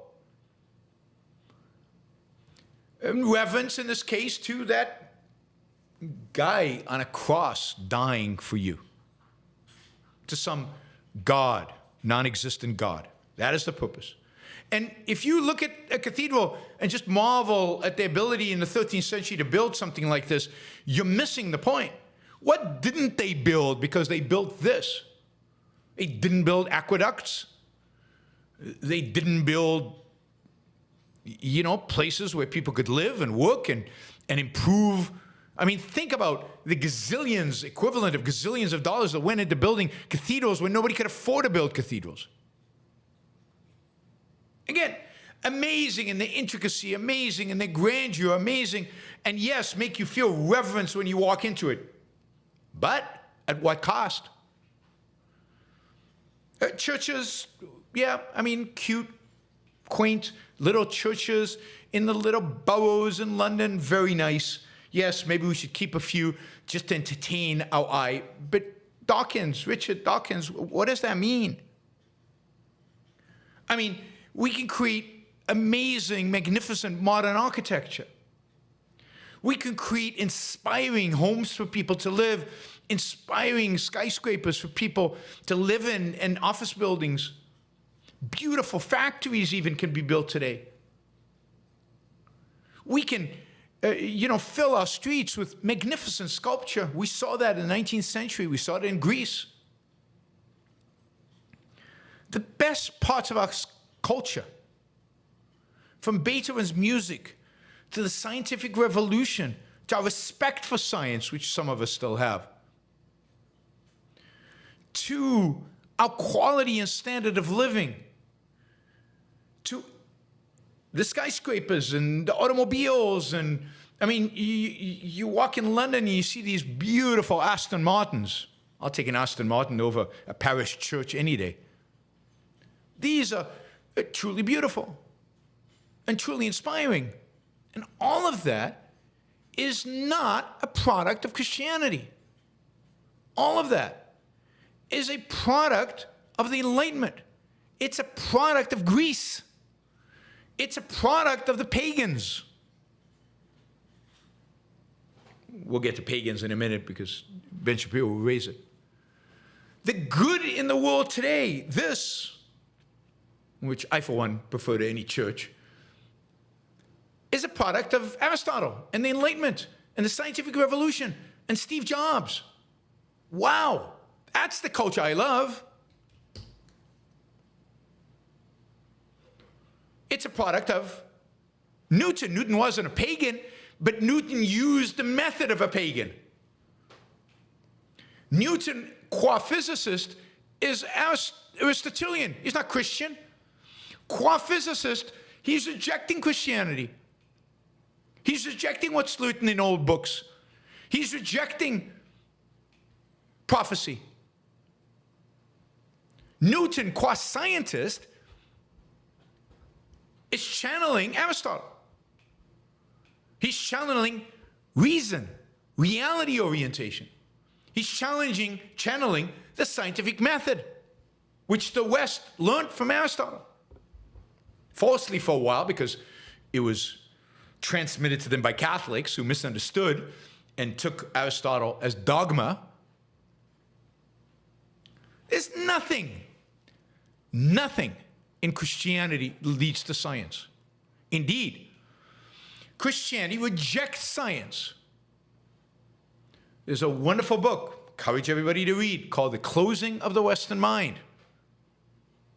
And it's all about how open the Western mind was to knowledge, to science, to discovery, to evidence, to reality, to facts, under the Greeks and the Romans. And as Christianity gains in power, the mind closes. And you find this closing in Paul, early on, in the first writings of Christianity.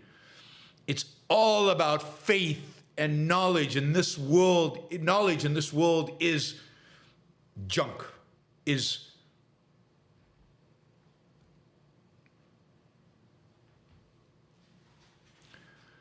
none of that has to do with science.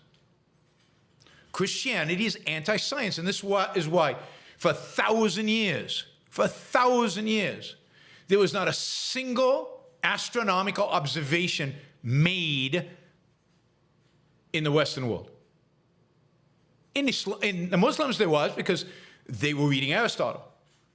Maybe even in China there was, but they never went anywhere with it. But in the West, in the Christian West, science ended. You get achievements of the Greeks and achievements in the Renaissance, and 1,000 years, a little over 1,000 years of basically almost nothing. Whatever advances there are in medicine, science, are happening in the Muslim world, nothing in the Christian world. Because Christianity, qua Christianity, is anti-science. And it's anti-reason. It's anti the mind. It's pro some conception of love, but love is self-sacrificial. Not love as a response to values. Love is self-sacrificial. And this is what is the Christian ethos. The Christian ethos is altruism. The Christian ethos is self-denial. The Christian ethos is original sin. The Christian ethos is love thy neighbor like yourself. I don't.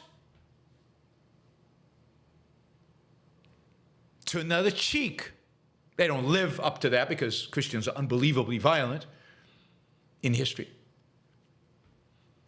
So the Christian ethos is an ethos of self-denial, self-abnegation. It's an ethos that is counter to science. It's counter to what Dawkins is.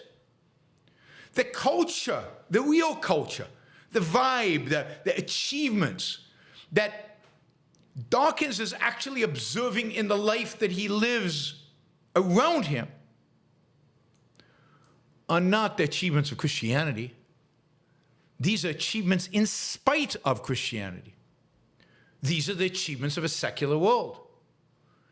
He likes having a car to take him places. He loves living in an air-conditioned and maybe more heated home, heated by technology, heated by the Enlightenment.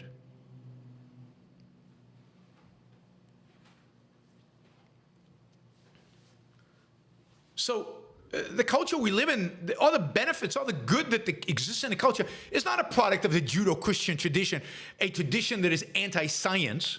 All you have to do is look at the ultra-Orthodox Jews, you know, the ones that take their religion super seriously. How many of them are scientists? Zero. How many of the very religious Christians are scientists? I mean, the real Orthodox ones. They're not. I mean, you have to be somewhat secular in order to be scientific. You have to not take religion too seriously in order to be a scientist. In other words, you have to be open to reality, to facts, to evidence. And that almost immediately eliminates science. It eliminates religion. So to the extent you're religious, you won't be a scientist. To the extent you're a scientist, you won't be religious. Now, some people, like Newton, could hold both. But in his science, he was a scientist. He was Aristotelian. In his religion, I mean, even there, Newton was pretty nuts when it came to his religion. Right?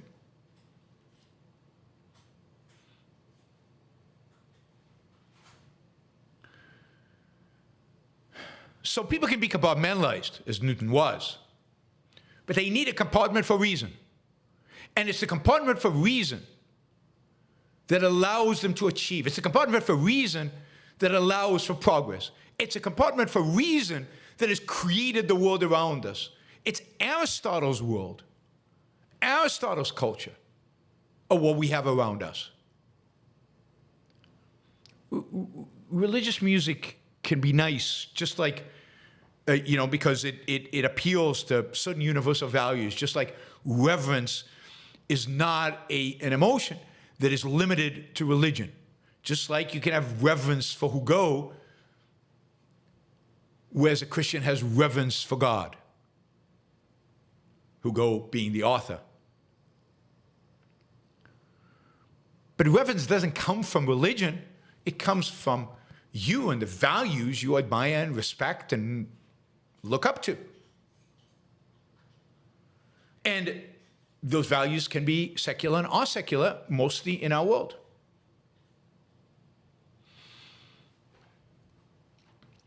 All right, let's Let's listen to what Ben has to say about this. Okay, but we have substituted an alternative religion, and that religion is paganism, because So in Ben's world, you can't have reason. He'll talk about that in a minute. You can't have reason as the standard. It has to be some religion. So if you give up on Christianity, you have to become a pagan. I'm not a pagan. You're a pagan? You guys pagans? I mean, I love Aristotle, but even Aristotle was not really a pagan, right? He believed in a prime mover, but that was it.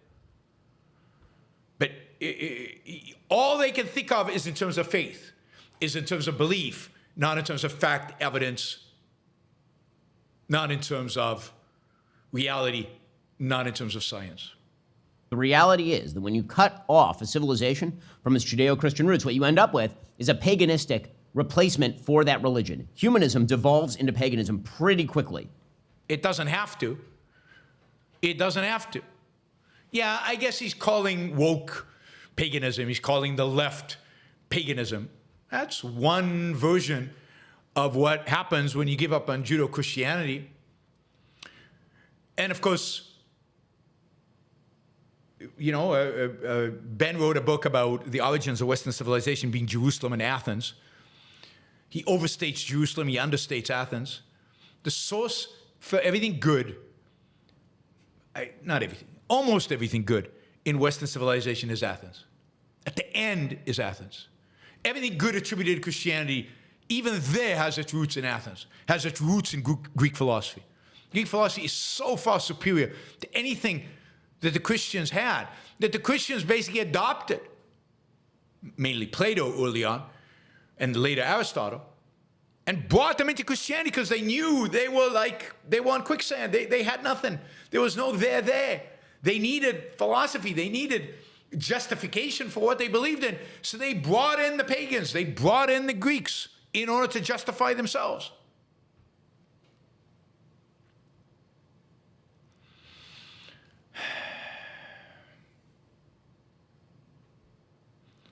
So it's, you know, they create these constant false dichotomies. You're either Christian, Judo-Christian. Ben has a strong vested interest in the Judo part of it, even though Judo-Christian doesn't even make sense because Judaism and Christianity are so different, so fundamentally different. I wish Ben would admit it, right? I mean, Judaism has nothing to do with Jesus Christ. It has nothing to do with Christianity in any of its interpretations. I wish somebody would point this out. There is no Judo-Christian anything. There's a Christian tradition which has dominated the West. And every achievement has been in spite of it. Because all of the central premises of humanism, things like reliance on human reason, make an argument for human reason as an independent force. You cannot, from an evolutionarily biological perspective, make an argument for human reason as an independent force. You cannot, from an evolutionarily biological perspective. You can't. How is that? How can't you make a argument for human reason as a force? Human reason is the faculty that evolved in human beings in order to observe and integrate, understand reality. What the senses provide for us. The data that the sense provides for us. Evolution has evolved that. It is this magnificent achievement in quotes, of evolution to create a brain, a mind that can actually write its own software, that can evolve knowledge itself, that is not, the knowledge is not coded. This is purely a product of evolution. It's an evolutionary leap, but there are plenty of evolutionary leaps. We have an evolutionary leap from something that is not alive to something that is alive. We have an evolutionary leap from something that is alive but not conscious to something that is alive but is conscious. And then we have an evolutionary leap from something that is conscious, alive and conscious, but has no capacity to reason, no free will, if you will, to some being, a new being called man, that has the capacity to reason and has the capacity for free will.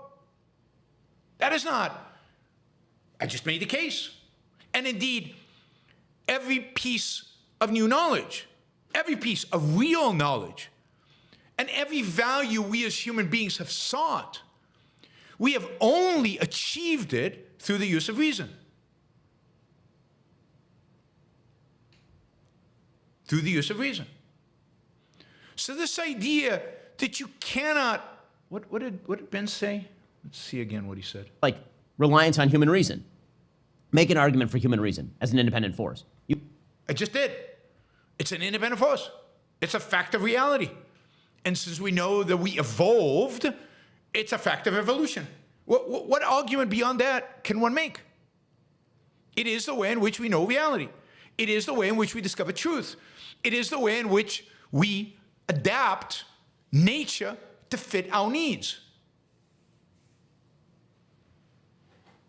It's the only way we can do it. Show me another way.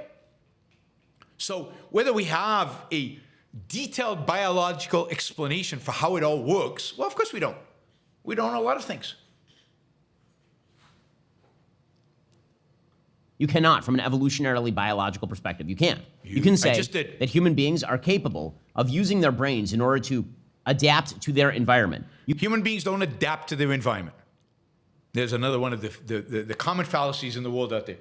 Human beings do not adapt to their environment. We don't change our genes in order to adapt to our environment. Human beings adapt the environment to fit our needs. And this is the ultimate argument against environmentalism. We must change the environment. The way in which we survive is by changing our environment. So we don't adapt to our environment, we adapt the environment to fit us. That is, reason is an evolutionary biological tool that allows us to do that. Pretty cool. Pretty cool. And pretty much a fact. And denying of that fact is kind of bizarre. So reason is not a faculty. It's not an attribute of the individual. It's not our means of survival. What are you saying here, Ben? See, this is why this is going to take hours. You cannot say that human beings are capable of searching for truth. There is no such thing as truth in evolution. Of course there is such thing as truth. Truth is concurrence with reality. Truth is right there in front of you. I'm holding a pen. That is true. And the only way to discover truth is through reason. God does not create truth. You see, this is Plato. This is the Platonic nonsense which Christianity, Judaism doesn't have this. This is pure Christianity. Truth is somewhere else. Truth is the world of forms.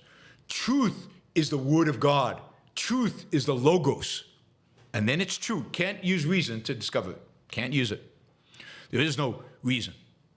There is no way to discover. No. Truth is, does it concur with reality? When I say, I'm holding an iPhone right now, am I saying the truth or not? I exist. Is that true or not? Well, we've got eyes. Everything ultimately is brought down to sensory data. That's how we discover the world. That's what we know what truth is. Only with reason is there such thing as truth. This is such mystical, it really is. It's such Platonic mystical nonsense, right? There were Jewish Platonists, absolutely, but Christianity, anchored Plato at the very center of itself. He also had an impact on Judaism. Later, somebody like Maimonides brought in Aristotle and I think reformed Judaism somewhat and made it more Aristotelian. And I think that's why Jews are more this worldly, and that's why modern Jews are more science-oriented and stuff like that. It's because of Maimonides' influence. But Plato, this whole idea of the word, the truth with big capital letters, that is all Plato. And that requires revelation, and revelation is not reason. Even though Plato called it reason, it's not reason.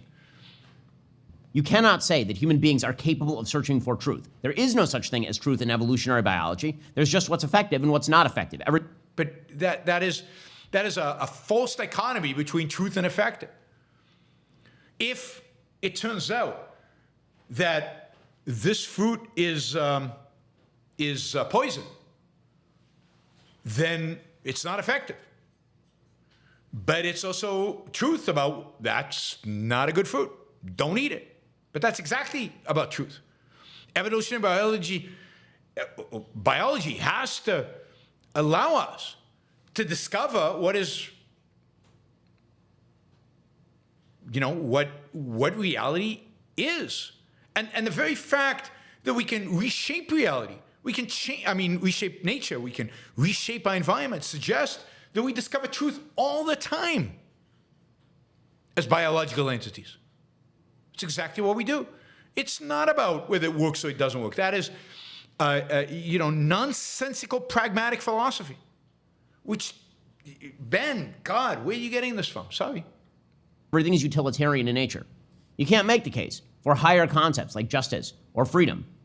Of course you can. Ayn Rand makes it all the time. All the time. And it's not a higher concept. It's a more abstract concept. In that sense, it's higher. But it's not a higher concept in the sense of it comes from above. The definition of justice is given to us by God. And I can't derive it if it's given to us by God. But there is a definition of justice that's derived from human experience on this earth. And that's what freedom is. Freedom is something we've had to learn. And in that sense, what works and what doesn't work is very relevant. In Ayn Rand's terminology, the moral is the practical, and the practical is the moral. If you think about the right time frame, if you think about the right scope, the moral is the practical, and the practical is the moral. There is no conflict between the two. See, but in his world, because truth is revealed, it's not induced, then there's no relationship between truth and the real world. If you are operating from a non-God-based universe, you might be able to live that way individually. You can be like Richard Dawkins and be an atheist and be a cultural Christian. I'm an atheist, and I am not a cultural Christian. And I think many of you are too.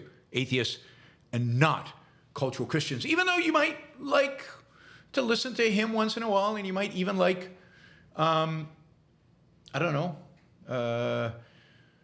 certain Christian-affiliated music. I wonder why this is not working. My super chat tracker has somehow stopped working. I'm not sure why. That's not good. I guess I have to press that. All right, it's working again. Cool. Sorry about that. So, there we go. That's better. So, yes, you don't have to be a cultural Christian if you're an atheist. You can be an enjoyer of secular culture. I love secular culture. I don't like leftist culture, but I like secular culture. Not the same thing. But you cannot separate the church building that he is praising there off from what goes on inside the church. Yes, that's why I'm a little skeptical about churches, right? Unless there's a masterpiece by Caravaggio or by Michelangelo, and I get that they were also impacted by the church. I just wonder sometimes, there I go wondering, what would those guys be producing if there wasn't a church? God, what would have happened to Michelangelo if he wasn't raped by guilt? If he didn't feel like he was, abandoning God, a disrespectful God, or that God was horrible, that he was not living up to God's expectations or whatever. What would happen to Michelangelo if he hadn't felt guilty about the fact that he was probably gay? What could he have produced? What would he have produced? I mean, think about it. Michelangelo's David, Michelangelo's Pietà, maybe the two greatest sculptures in all of human history. And then after that, they never live up to that. They never live up to the idealism. They never live up to the beauty. They never live up to, that secular nature of both of those. The Pietà is, the origin of it is, of course, Christianity. It's Mary holding the dead Jesus in her arms, but it's completely secular sculpture. Michelangelo's David is the story of David, but who cares? It doesn't matter. It's a beautiful secular sculpture. Imagine if he had not been required to paint the stuff he didn't want to paint, and wasn't constantly required to build mausoleums for dead popes, and didn't have the burden of Christianity over him.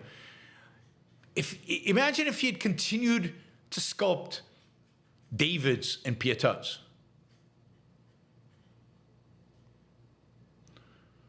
Yeah, it's.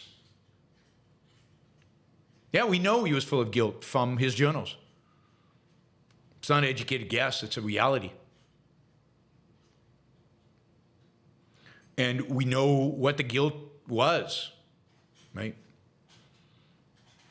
But yeah, you can pretend it wasn't, but the reality is that it's pretty clear what he was.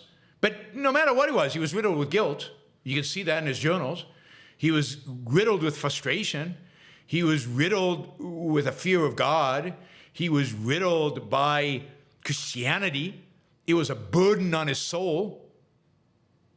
Yeah. And I've looked at his sculptures, and you can see it in his sculptures. Compare. If you have the guts to compare his first Pietà, and then his second Pietà, and then his final Pietà. And you can see what religion and what the Pope's politics have done to his soul. Their soul. You don't have to read anything. It's in the marble. It's right there in the marble. Right there in the marble. I've looked at some of the journals. I've not read all the journals. I've seen enough to be able to say confidently what I just said. And if you've read the journals and you disagree with me, show me where Michelangelo is excited about life, motivated by life. Show me where Michelangelo is just happy about his Christian values. He's being oppressed by Christianity. Being oppressed by Christianity. You can see from the sketches, you can see exactly what the sculpture is going to be, particularly the way Michelangelo sculpted them. If you understand Michelangelo's sculpture, I think I do, in ways that a lot of people don't, you can see that. You can see the sculpture he is creating even in the sketch. Because all he does is winnow it down to what the final result is going to be. And if you think about his original Pietà and the kind of body Jesus has and the kind of power and strength and that relationship between Jesus and Mary in that original sculpture, and you look at the sculptures afterwards with Jesus' pathetic, drooping body and just the nature of the collapse. I mean, if you don't get that psychologically, if you think about his dying slaves, if you think, again, the most magnificent sculptures ever made. You think about it, dying slaves, and you can't see the erosion in Michelangelo's soul when you see that. God. Then I don't know what you're looking at. The church building is an outward manifestation of the soul that is the church. Yeah, it's a waste of real estate for the most part. The same thing is true of our civilization. Our civilization is built in a particular way, on particular frameworks and foundations. Yeah. On the modern civilization we have today is a civilization built on the foundations, on the framework of a rejection of Christianity. A rejection of the ideas of Christianity, which is the basis for the Enlightenment. It's built on the notion that individuals have the capacity to reason, that they have the capacity to discover truth, all the things that you claim today, that sitting in your studio using YouTube and using cameras and using the latest, greatest technology, all built on modern science, which entailed a rejection of Christianity. Whether implicitly and in some cases explicitly. Think about Darwin. So, no, this is our modern culture, our modern civilization, for good and for ill, is based on the Enlightenment, The ill is because people misunderstand the Enlightenment and have distorted and perverted it. And the good is that glimmer of continuation of the good within it.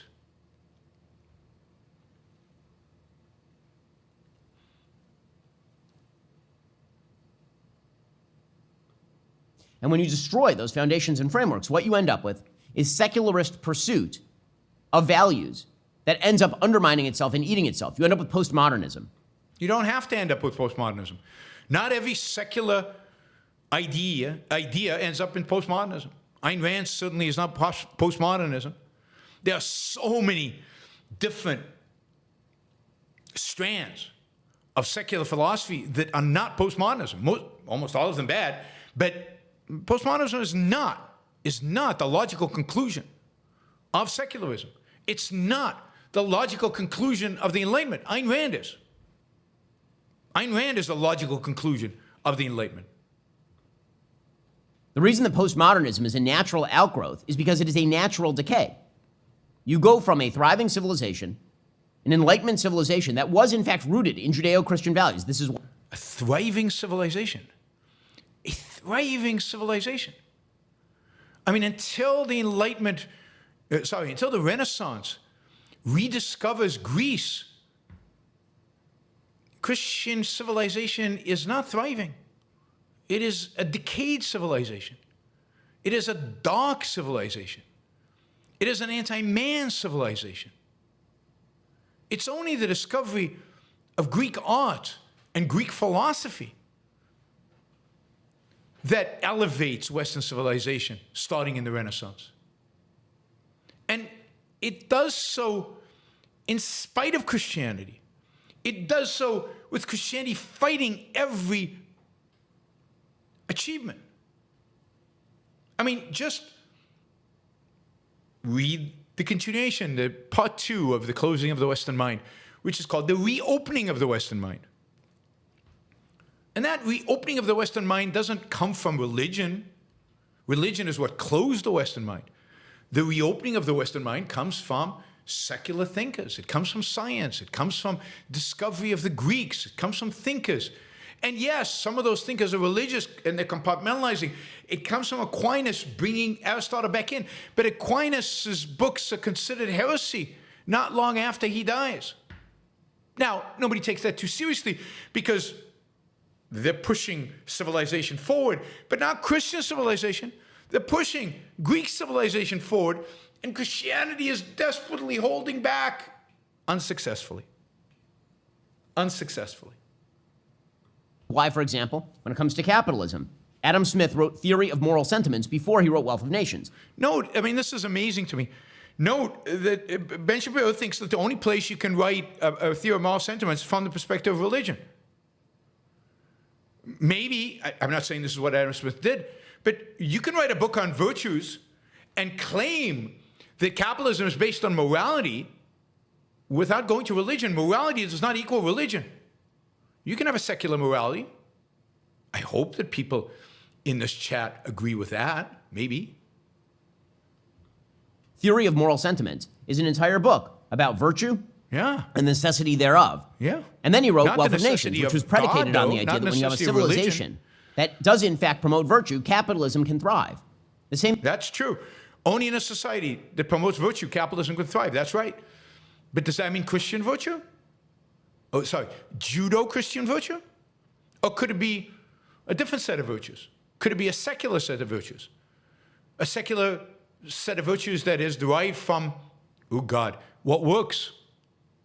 A secular set of virtues that is derived from biology, from evolution, that is appropriate for man's life, and therefore appropriate on which to build an economic system, a political system. Man needs freedom in order to survive as man, as a biological entity called man. That's why he needs freedom. That's why he needs capitalism. What does that have anything to do with religious virtues? Zilch. Nada. Nothing. Same thing is true of things like free speech. These all exist on deeper foundations. Those deeper foundations are... Yeah, free speech exists on the deeper foundation of the importance of reason to human life. Again, Importance of reason, not importance of faith. Religious in nature. Trying to separate those off, pretending that they are the natural state of the world, is historically ignorant. History is, in fact, contingent. The Enlightenment rests on Christian bases. No, the Enlightenment rests on the Renaissance, which rests on, very explicitly, on Greece. On Greece. And indeed the rejection of the culture that was pre-Enlightenment, rejection of the Christian ideas, pre-Renaissance, or pre-Renaissance, and the discovery of humanism and the discovery of science and the attempts by the Christians to suppress new knowledge. And in spite of that, the great achievement of civilization, the great achievement of scientists and thinkers and philosophers was to reject the church in favor of new knowledge, and ultimately to reject Plato, including his Christianity, for Aristotle, reason, science, and secularism.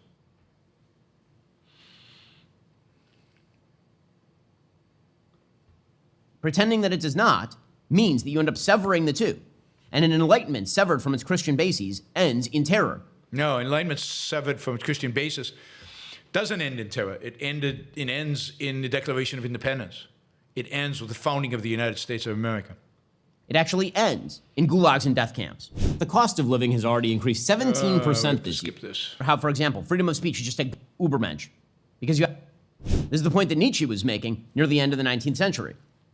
He was making the case that when you kill God, you don't, in fact, end up with a higher secular humanism. You end up with a pagan pursuit of power. That is what Nietzsche claimed, absolutely. But was Nietzsche right? I don't think so. And again, there is a philosophy that's an alternative to Christianity. There is a philosophy that's completely secular, that's based on reason, that provides moral guidance, and that is objectivism. That is Ayn Rand's philosophy. No, I'm claiming the entire world depends on Greece, but I'm claiming that the Enlightenment is Aristotelian, not Christian. Christianity is predominantly Platonistic. And it's the rejection of Plato, but really the rejection of Christianity that has led us. And to the extent that secular culture embraces Plato, sticks with Plato, doesn't reject Plato with Christianity, to that extent we get the perversions of secularism, communism, fascism, wokeism, are all manifestations of Plato. They're all manifestations of Christianity in one way or another, manifestations of Christian ethics, not Christianity, Christian ethics, and a rejection of reason, facts, reality, and secularism. So the Enlightenment is not Christian. It's the negation of Christianity, the subjugation of Christianity, the marginalization of Christianity. That is the essential nature of the Enlightenment. It's why it's called Enlightenment. You're being enlightened by reason and placing faith in its place. And for many Enlightenment figures, that place was nowhere, in the trash heap of history. And it's too bad they didn't go all the way. They should have. But, this is why they needed Ayn Rand to complete the revolution. They only got it started. They didn't complete it. You end up with the pursuit of the Ubermensch because you live in a cold, meaningless universe in which will is the only thing that matters. Power is the only thing that matters. This is why the arguments that are currently made about how, for example, freedom of speech is just a guise for power. This is the argument the left makes against freedom of speech. Property rights are not about the natural outgrowth of human beings want to create and to cultivate. They are, in fact, an imposition by a powerful... No, because we create, and the only way in which we can create in peace, the only way in which we can create in a way that secures our ability to benefit from that creation is by recognizing property rights. Property rights are not imposed on us by God. They're not imposed on us by a mystical being. That would make property rights completely arbitrary and random. If you don't believe in God, there are no property rights. If your God is different than my God, there are no property rights. That's bizarre. Property rights are a requirement of human nature for human beings to survive.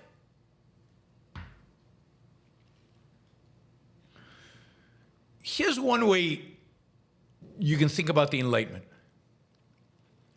One way in which I think you can see the reflection of the changing values and how the Enlightenment is severing human life from religion. If you think about the arts of the Renaissance, it's mostly religious. It's beautifully done. There is a secularization already there. There's an Aristotelian basis for the art, but the themes are almost all religious. Once you get, into the 18th century, and even before that, if you're up in the Netherlands, Jesus, Mary, and the rest of them disappear. What the Enlightenment is doing is marginalizing Christianity. It's not making Christianity Aristotelian. It's marginalizing it. Christianity becomes Aristotelian with Aquinas and becomes Aristotelian in the beginning of the Renaissance. But once you get the Enlightenment, the whole project is marginalizing faith, marginalizing Christianity, and elevating reason. That's what differentiates the Enlightenment from previous periods. Again, highly recommend reading The Opening of the Western Mind. Christianity certainly has an Aristotelian bent to it post-Aquinas. A false Aristotelian bent, because they take Aristotle as dogma. They don't understand Aristotle. They don't understand the principle behind Aristotle. It's only in the Enlightenment, once you divorce Aristotle from his Christianity, once you dump Christianity in favor of Aristotle, can you really find the true Aristotle? Can you really find the scientific method there, logic and true reason? But Christianity is the negation of reason. Read Paul. Paul basically says it. And that is the very essence of Christianity, and this is why Christianity abandoned science. And only after Christianity is marginalized and the Greeks are rediscovered in their full scope, not just Aristotle, but the Stoics and the Pythagoreans and all the different Greeks, only when all of that is discovered, including all the Greek science and all the Greek art, does the Western world become more secular, more open, more science-oriented. Christianity is a restraint on civilization. It is a restraint on the ability of civilization to advance, and it's only as civilization is freed from Christianity does civilization advance. Again, science, arts, culture. What we talked about, culture. Culture only advances once Christianity is marginalized. All right, I'm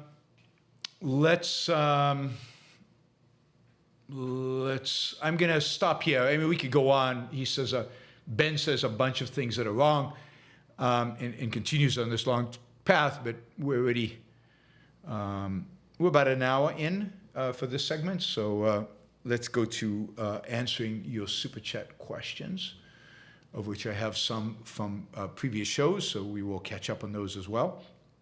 Let's see. So just to summarize, let me get out of this, where do I want to go? To summarize, I think this whole Christian, a cultural Christian is pretty pathetic. It's a rejection of the true origins of the culture in which we live. Now, I understand that you don't want to replace it with cultural Islam. That would be horrific. That would be barbaric. But what you want is to move on from those little parish churches and the cathedrals. Keep a few to remind us of where we come from, but build something new. Build something even more beautiful. Build something even more inspiring. Build something as human beings we can have reverence towards, not something where the reverence is depending on faith, on mumbo-jumbo, on the negation of reality, evidence, reason. To be a cultural secularist is not to be without reverence. To be a cultural secularist is not to be without aesthetic appreciation. It's not to be without a recognition of beauty. Quite the contrary. It's an expansion of what is beautiful. It's a divorce of what is beautiful from what the religious authorities tell us is appropriate. It is an expansion of our horizons in terms of what is possible to mankind, and it's an elevation of mankind, of individual human beings, to the role of hero, to the position of something to be revered and admired and appreciated. It is Michelangelo's David.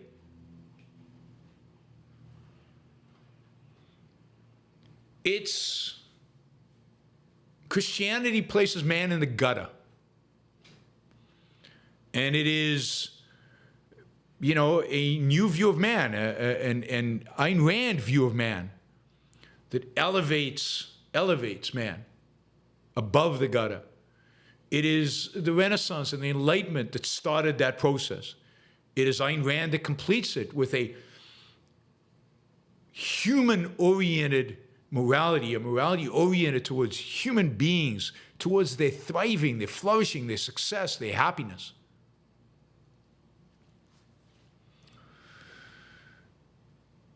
And that's what we should strive for. So I like certain things that came out of Christianity. That doesn't make me a cultural Christian. I reject the whole notion of it, and I certainly am not dependent in any way, on a Christian ethos. I don't like Christian ethos. I think it's anti-man and therefore evil. I don't think morality depends on Christianity or Judaism or Islam or whatever mythology you want to create. It depends on identifying the true nature of man and the requirements for his survival. It's a scientific endeavor. Morality is a scientific endeavor. So, yeah, it's sad to see. I mean, and this is why I think that the new atheists failed ultimately. They failed because they could not offer an alternative to Christianity. They failed because they could not offer a moral alternative, an ethics. They couldn't offer an aesthetic alternative. They couldn't offer a cultural alternative. But that's what we need. We need a cultural alternative to the culture of Christianity, which is not a healthy culture. Not a healthy culture at all.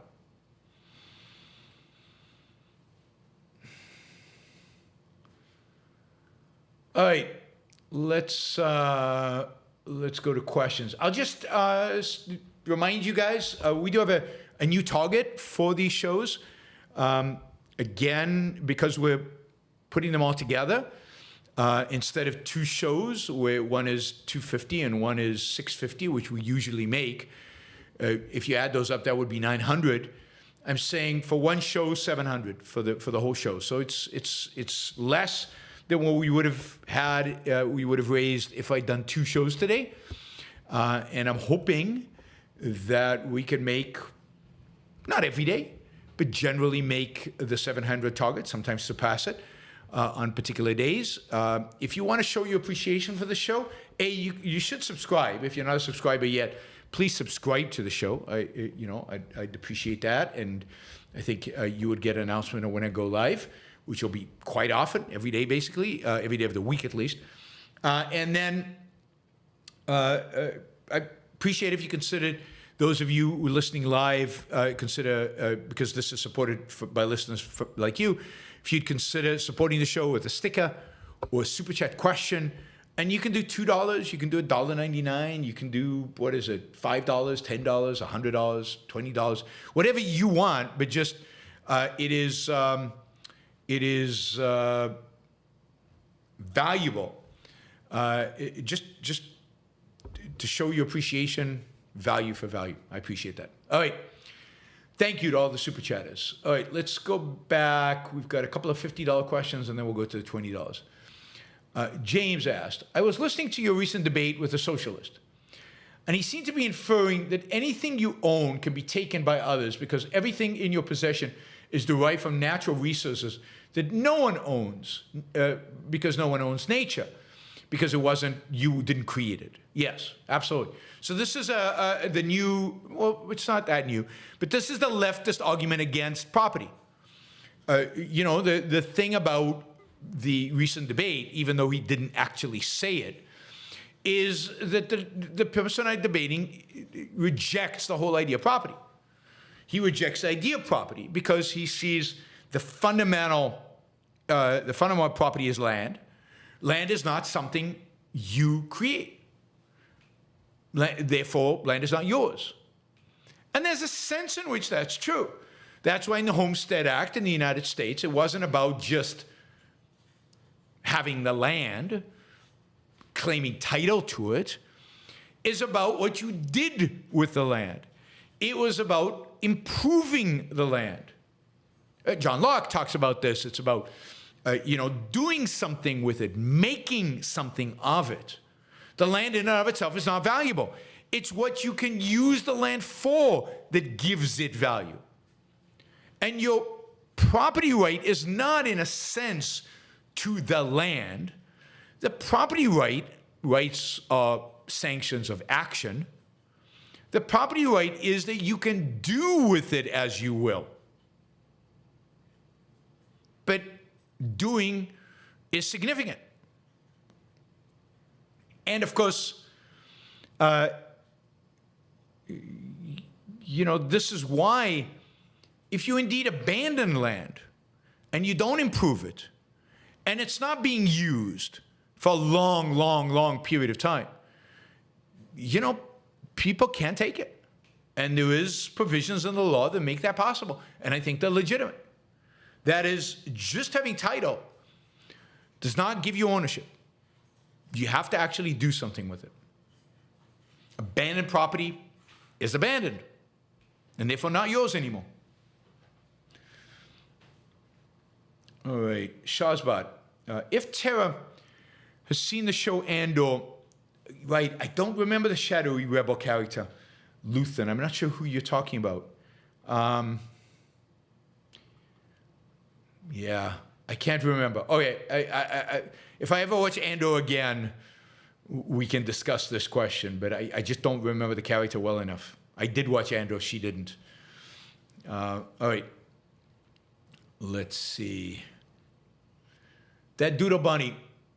If you kill a cockroach, you're a hero. If you kill a butterfly, you are a villain. Morality has aesthetic standards. I don't think that's right. I mean, one of the reasons killing a cockroach makes you a hero is the cockroaches are dirty, they like the garbage, they spread diseases.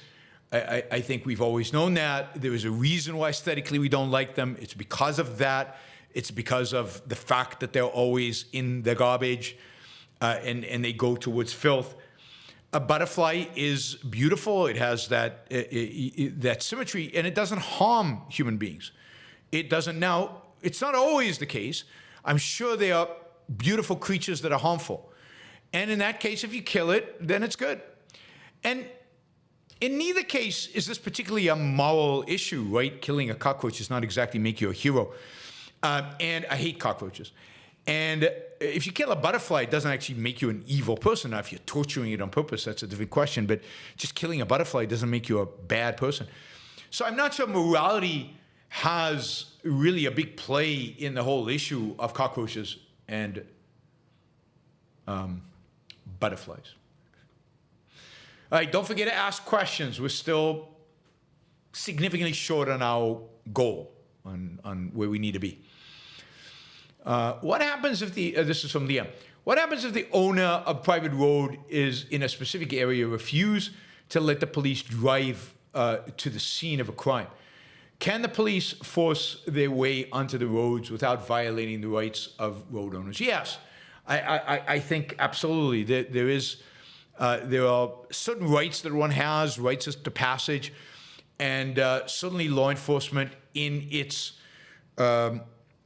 in connection with its protection of individual rights within certain boundaries that would have to be defined by the legal system can use roads without, in every case, asking for permission. There is an understanding that these roads can be used by the police, right? And they don't have to ask permission every time and slow it down. And we all have an interest in that, so that you know, murderers don't get away, and that we can get to somebody who needs help quickly rather than slowly. So I think there is an understanding. You know, you could designate your road to, it cannot be passable by police, and they would have to find a way around it. I guess you could do that. You could say literally no trespassers. But again, you'd have to really think through. You'd have to really think through the implications of that. And you'd have to think about the legal philosophy and how it relates to emergencies and how it relates to law enforcement. I don't think there's a straightforward answer there. It has to really be thought through. Michael, even people like Tucker Carlson and Candace Owens are trying to provoke American Christians to turn away from Israel. Will they succeed? Tucker reminds me of a 1930s Nazi sympathizer radio preacher. I think they're going to succeed somewhat. They're already succeeding. I'm already seeing much more anti-Israeli, even anti-Semitic stuff online. Look at how popular they are. You know, their popularity is massive. So to the extent that they're popular, to the extent that they have a following, they are succeeding. So yes. Now, will they turn the entire conservative movement? I don't think so. But who knows? And who could have imagined Trump would do what he did to the whole conservative movement? So I don't know whether they will or not. I don't think they will. But they're already having success. Don't underestimate the success they already have had.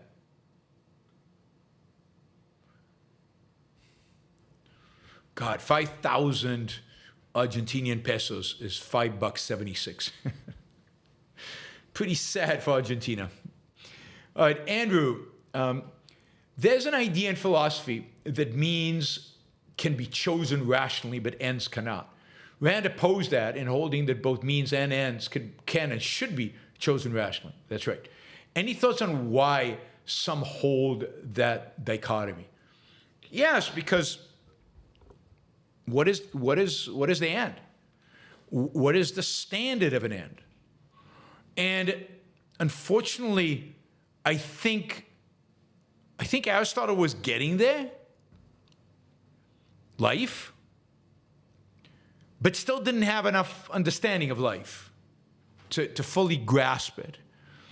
And following Aristotle, the world was dominated by Christianity. Christianity was never going to get us there. Was never going to get to, you know, the end is rationally chosen. It's rationally chosen by the standard of life. And the standard of life is the only standard one can have. There is no other standard but life.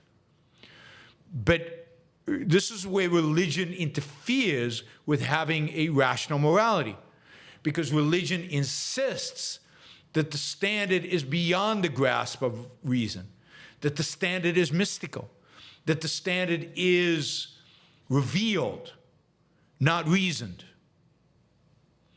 And that is why Christianity is the biggest barrier to morality that there is. It negates morality. So you can only have a reasoned end if you accept reality as the final arbiter of a standard. But if there's a God, then he is the end. And reality doesn't serve that purpose, can't serve that purpose. And your life is not an end, because your life is in his service. You see how it destroys morality. Christianity completely destroys any conception of a proper morality. And this is why the Enlightenment is so struggling to get out of the clutches of Christianity. And to the extent, you know, and they couldn't. They didn't know how. Ayn Rand taught us how. And to ignore Ayn Rand and to ignore her, you know, massive achievement is just suicidal for the human race. It's suicidal for individuals because they don't live their full life, and it's suicidal for the human race. All right, let me thank Martin Anderson, Kathleen, thank you. These are all stickers. Let's see, those are questions. Jeremy Morton, thank you for the sticker. Thank you, guys. And then there was a bunch of stickers that I thanked for before. So hopefully we can keep going because we're still off the mark by quite a bit. We need a few $20 stickers, $20 questions, $50 questions to really get us to our target, which is not that different than our usual target for a long show. This is already 2.5 hours long. We're going into our 6th half hour soon. Clark says, I found when it comes to changing minds, you have to factor time into the equation. I've seen my share of planted seeds germinate. People who rejected my argument out of hand repeated them back to me 6 months later. Absolutely, absolutely, agree completely. James, off topic, but some thoughts I've been having. My life got better when I realized I didn't have to be nice. Nice got me run over, stressed out, and disrespected. I'm no longer nice. I'm a good person. There's a difference. I agree. You don't have to be nice. Being nice is not necessarily a bad thing, right? But you don't have to be nice. What you have to be is selfish. What you have to be is self-interested. What you have to be is focused on what is good for you. You have to listen to my Yaron Rules for Life again, James. James says, I've never met anyone who thinks 3-year-olds are responsible for their behavior or the 30-year-olds aren't. At what point are people responsible for what they do and why? It varies. I don't think everybody's the same, but generally, I'd say somewhere in the late teens, probably 18 on average. But yeah, somewhere in the late teens. This is why some states have it as 16. Some states even a little earlier than that. I don't think it can be much earlier than that, but somewhere around the late teens. And it has to do with two things. One is just the sheer development of the brain, the sheer development of those parts of the brain that make abstract thought and make integrating your knowledge and integrating the facts of reality possible. And second, experience. Having enough experience under your belt so you can know something about reality, learn something from reality, right? So that you have enough material for that brain to function on, right? If you deprived a child of his sensory ability or limited dramatically until he was 16, and at 16 he wouldn't be responsible because even though he'd have the brain size, he wouldn't have the content. You have to have both. So experience, knowledge, plus brain. James G. Do you see Asia becoming more capitalist than the West? Do any countries stand out besides Singapore? Are there any Western countries that you see on the right path? Do you see any Middle Eastern countries that will change?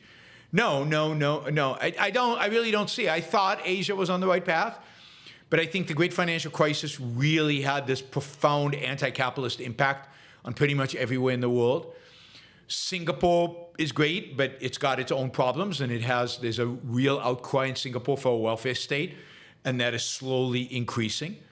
So, and there's a lack of respect for property rights. Almost all the housing in Singapore is owned by the state. There's a lack of free speech in Singapore. So I wouldn't say Singapore is a model. South Korea, Japan. Taiwan is probably about as good as it gets in the world in which we live. Relatively economically free, relatively politically free. But I don't see a strong movement in Asia towards more freedom, more of that. And then in Europe, no, I don't see anybody on the horizon that is kind of moving towards freedom. I see a lot of stagnation. I see conservatives and left advocating for state intervention and state controls. So I don't see freedom on the agenda anywhere in the world. I mean, Argentina. There you go, Argentina. I mean, that's what's so refreshing about Milei. Freedom's on the agenda. I might disagree with some of his ways in which he thinks about freedom, but freedom is on the agenda. So, yeah, I mean,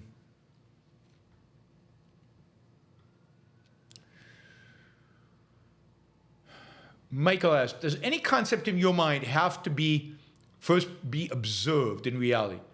Things like infinity or branches of mathematics that are logically consistent, but don't appear to have any practical application in the real world. Well, then, but if it's mathematics, then it has to be ultimately reducible into that which is observable. If mathematics is built on the layers, then some of the layers are practical and some of those layers are based on observations. And if they're not, if they're sheerly abstract conceptions that have no relationship to reality, then they're useless. And you can see, and I don't know physics, I'm not an expert, but people say string theory is like that. It's completely divorced from anything in reality, and it's hypothesis, and it's just out there, and it means nothing. Every piece of knowledge needs to be reducible to an observable fact in reality, to an observable existent in reality. I encourage you to read Introduction to Objectivist Epistemology and Leonard Peikoff's chapter on epistemology, or chapters on epistemology in Opal. So it doesn't necessarily have to start with observation, but it has to be reducible to observation. And all new knowledge ultimately starts with observation in a complex series of connections. All right, let's do the under $20 questions now. Right. My dream candidate would be someone who has Javier Milei's domestic and economic policy and John Bolton's foreign policy. Sadly, in 2024, we will get neither. Yeah, that's not a bad candidate. I mean, I would dump Milei's abortion and flirting with a draft and stuff like that. But yes, economics, Milei's economics and Bolton's foreign policy, and I'm not sure about domestic who you would go with, but somebody who was pro-abortion. Clark Young, do we attract what we fear? I don't think so. I mean, certainly if you fear dogs, they sense it, but I don't think we attract what we fear. No. Why did Scotland become woke? You know, I don't know. It's an interesting historical question. Why Scotland became so leftist, right? It became woke because it was super leftist. And it's always been super leftist. I mean, it was socialist and Marxist. But it never used to be, right? Scotland in the 19th century, in the 18th century was, of course, the land of the Enlightenment. It's the land of Adam Smith. It's the land of capitalism. It had free banking, much freer than the United States in the mid-19th century. It somehow rejected all that and became Marxist. And I don't know the history of Scotland well enough to know exactly when did that happen in the late 19th century, early 20th century, post-World War I. A lot of bad things happened post-World War I. I don't know, but it was very, very leftist leading up to woke, and leftism evolved into wokeness, and Scotland embraced it fully.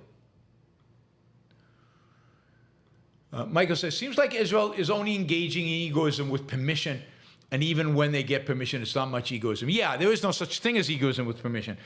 Egoism with permission is not egoism, right? Because if you value your own life and if you pursue your own life, then that very idea of asking permission is anti your own life. So no, Israel is not being egoistic, period. Michael asked, did you see Ben Shapiro's interview with Javier Milei? I have not, no. Mark Thomas to Dr. Smith, so this is from yesterday. Are there ways recommended spreading more awareness of dim theory into the mainstream, thoughts on dim and its key relevance today? I think the best way to spread dim is to spread the value of integration and the epistemology of integration. Remember, that is what I is. So it's not important to spread the dim theory. What's important to spread is the value of integration, the importance of integration, and how to do integration. Again, I refer you to Introduction to Objectivist Epistemology, to DIM, but also to Leonard Peikoff's, to Opal, and other talks that Leonard Peikoff has given on the importance and value of integration. So integration is you know, it's the essence of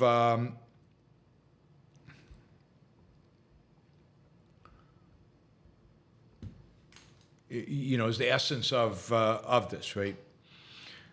Integration is the essence of human epistemology. It's the essence of reason.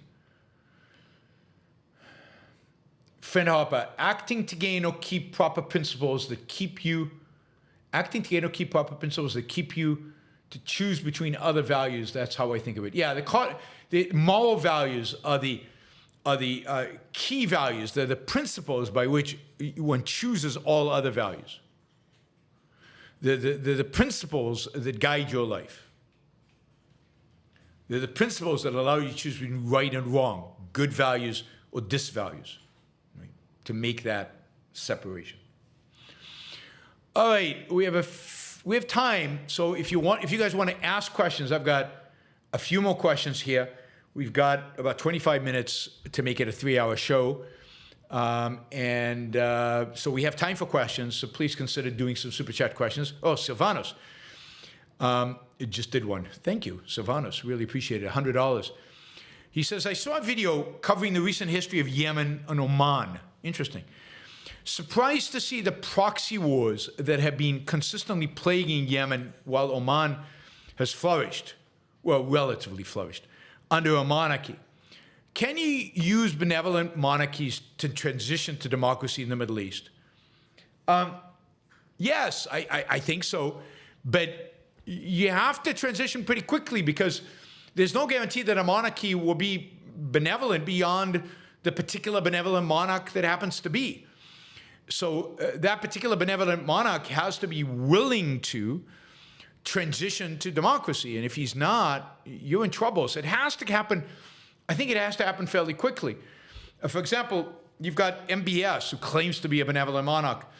But MBS is not interested in transitioning to any kind of, and you know, I'm not for democracy. I'm for a rights-respecting constitutional government. And I don't see MBS moving towards anything like that. MBS loves his absolute power. He loves, you know, he's benevolent right now in the sense that he's super rich because he owns all the oil, because there's no property rights with regard to oil in Saudi Arabia. It's all owned, in quotation marks, by the monarchy, by the monarch. MBS controls all that money that comes from the oil, can invest it how he wants. He can build Saudi Arabia. He can make it a beautiful place. Just like Dubai is a beautiful place because the royal family owns all the money and they invest it in these beautiful buildings, and that attracts people. But it's not a free place. I would never feel comfortable in a place like that. Never feel comfortable in a place like that. I mean, it's riddled with the I don't know, the ominous presence of Islam everywhere, and the ominous presence of monarchy, of royalty. Dubai is not a monarchy, but it's equivalent of, it's got a sheikh. It's riddled with semi-slave labor in the background, you know, who are supposed immigrants but never get any rights, that are building all this stuff. It's just a deeply oppressive place. Really is a deeply oppressive place. And yeah, so I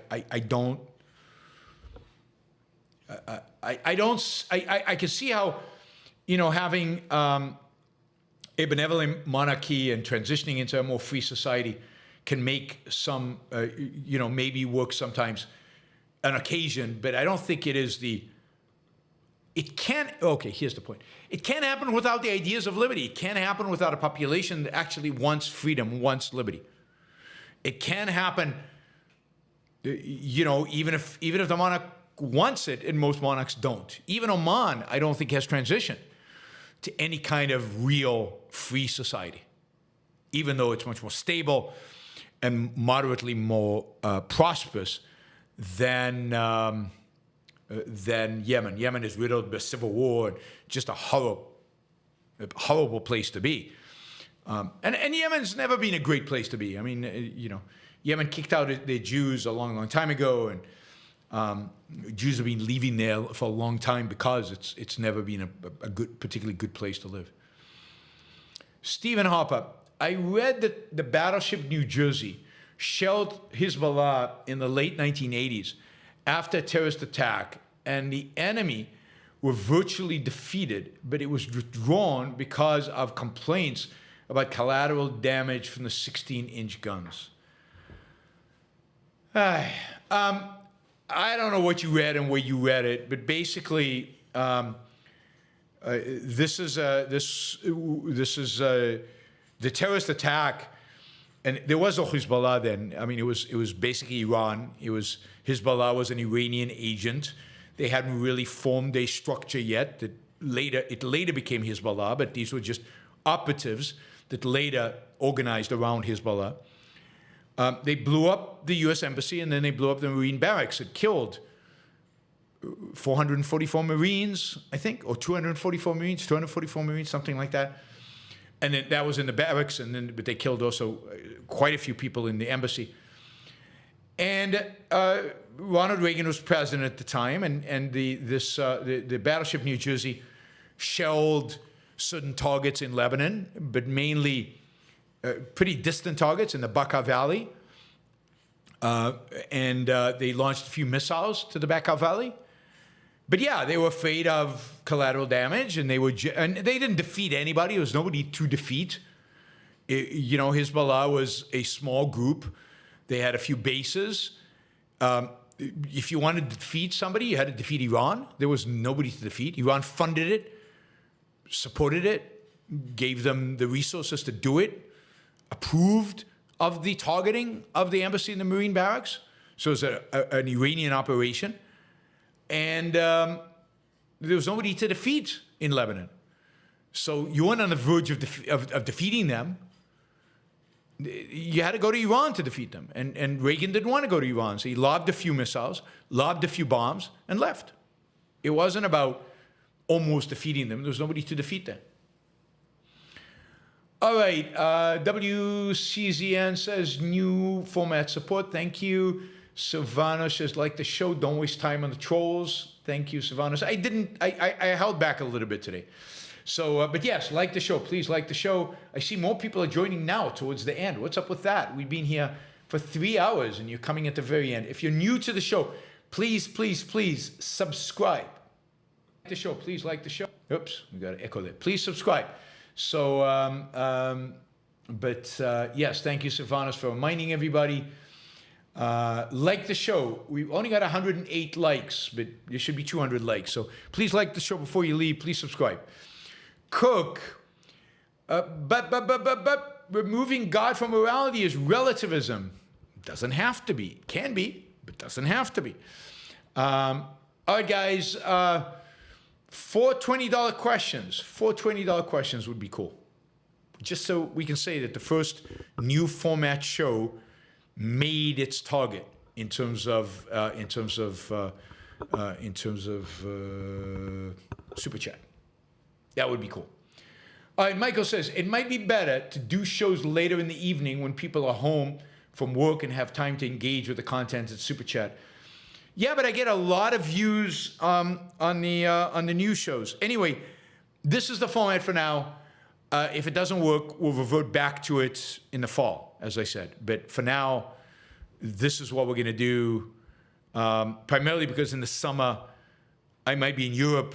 And in Europe in the summer, if the evening, in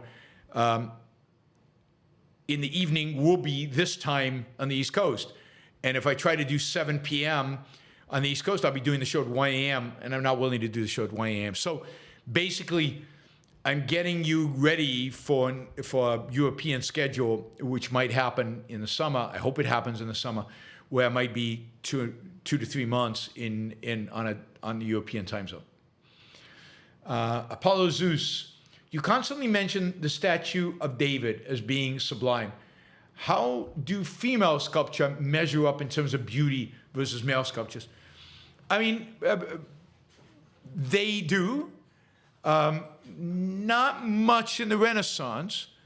I'm trying to think of amazing female sculptures from the Renaissance, and you just don't find them.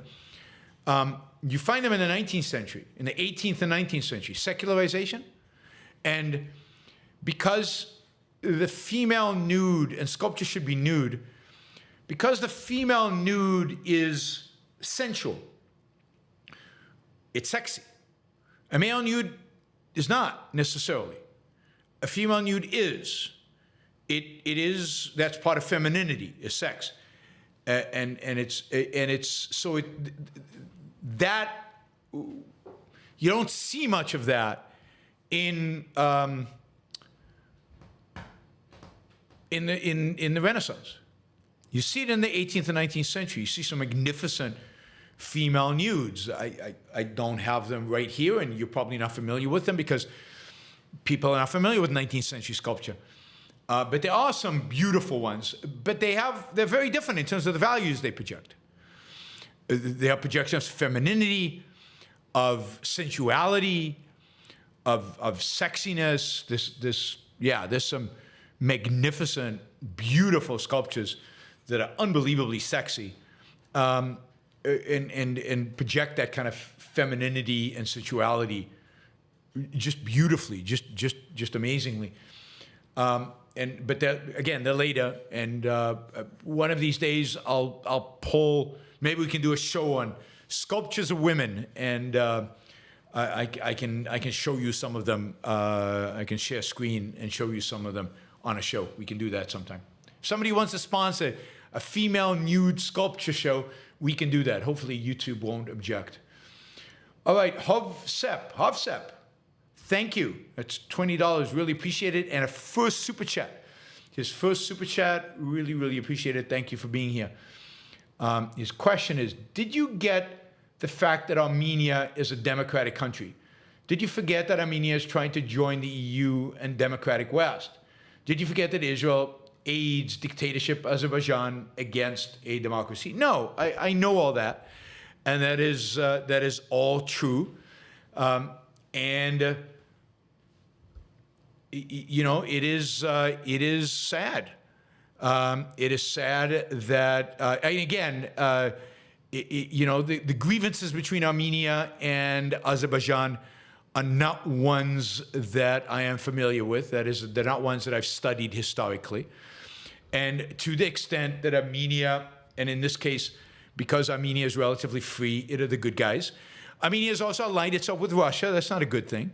So it's a more complicated history. And of course, Israel is friendly with Azerbaijan mainly, not because of sympathy with Azerbaijan, mainly as an act of self-defense, mainly because Azerbaijan borders with Iran. Israel needs an alliance with somebody that gives it access to Iran. You know, it's not outrageous to believe that Israel might be launching special forces troops out of Azerbaijan into Iran. It might be using Azerbaijani land for intelligence gathering against Iran. So Israel is in a situation where its existence depends on access to and being able to spy on Iran and access to Iran. And I think that's why they support Azerbaijan. I don't think they support Azerbaijan because they believe in Azerbaijan or agree with Azerbaijan or think Azerbaijan are the right guy, have the right position in the vis-a-vis Armenia. I think they support Azerbaijan because existentially they think that they need to support Azerbaijan vis-a-vis the Iranians. And you know, Israel has supported freedom movements in that part of the world. They've been very supportive of the Kurds and for two reasons. One, because it gave them again intelligence gathering into Iraq. The Kurds happen to be also more pro-freedom, but I don't think that's why Israel did it. I think Israel did it because it gave them access to Iraq. So Israel is in a position where it has to act in order to protect itself, defend itself against overwhelming odds of the people around it. And Azerbaijan is a means; it's not an end. If Armenia provided them with that ability, I believe they would support Armenia instead. Right? Israel has also supported all kinds of regimes in Africa that I wish they never had. I really wish they never had. So I don't support everybody who Israel supports. I don't support Israel supporting everybody they support. I think Israel makes a lot of foreign policy mistakes, a lot of them. And this could very well be one of them. Armenia has a border with, does Armenia have a border with Iran? I can't picture it in my mind right now, but I think it does. And yeah, I mean, maybe it should be aligned with Armenia. Armenia, though, has been aligned with Russia weakly. I mean, Russia didn't do much for them, but it was. So it does have a border, yes. So I think it's complicated, right? I mean, geopolitics is complicated. Geopolitics is not, unfortunately, based on morality and who the good guys are and who the bad guys are. I've never been to Armenia, although they keep promising me I will go. I've been to Azerbaijan once, and it's definitely an authoritarian state. And yeah, I would rather have a free Armenia than an authoritarian Azerbaijan, but I would also rather have a country that's not affiliated with Russia. And Israel needs to know that they can use that country in order to actually gain intelligence. The other thing Azerbaijan has is a common culture with Iran. That is Azeris.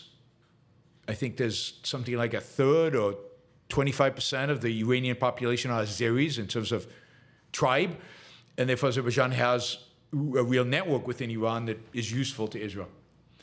All right, now I have to go fast because we got a bunch of questions. All right. Robert, new former celebrity super chat, best wishes on the new format, and shout outs to my fellow slavish YBS followers.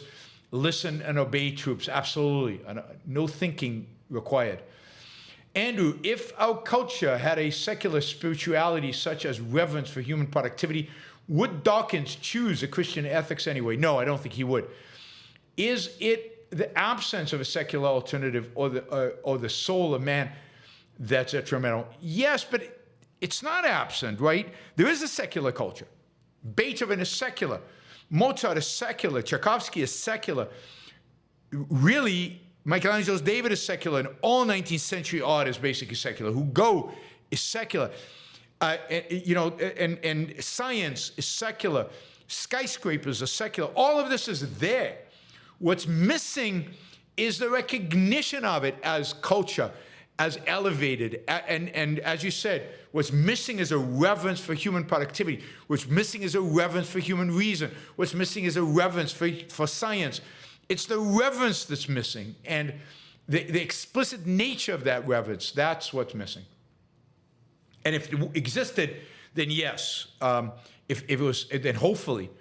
I mean, it would require also an abandonment of Christian morality. And that's what Dawkins is not willing to do. And that's the big flaw in the new atheists, is they were not willing to abandon Christian morality. Richard, I think Zimbabwe represents a great example of decolonization consequences after Rhodesia fell. What do you think? Yeah, I mean, the sad tragedy of it is that in most African countries, when the colonialists left, they were taken over by Marxists. They were taken over by Western ideas, but the worst kind of Western ideas. And that's what happened in Zimbabwe. It was taken over by a Marxist, a African Marxist, and he destroyed the country. And it's decolonizing is not good in of itself if the alternative is worse than what the colonizers brought. And Marxism is worse than what Rhodesia had. A Marxist Zimbabwe is worse than a colonial Rhodesia. Martin, my last day in Buenos Aires before returning to Europe, the conference here was great and well organized by Ayn Rand Center Latin America. Really great talks and debates by you, Taltzfani, Augustina, and Ben Baer from the Institute. I agree. Cool to see Millet also in a live interview, even though the content could have been more interesting from his end. Agree completely with everything you said. Martin also says some more pesos because super chat prices here don't exactly keep up with inflation. Yep.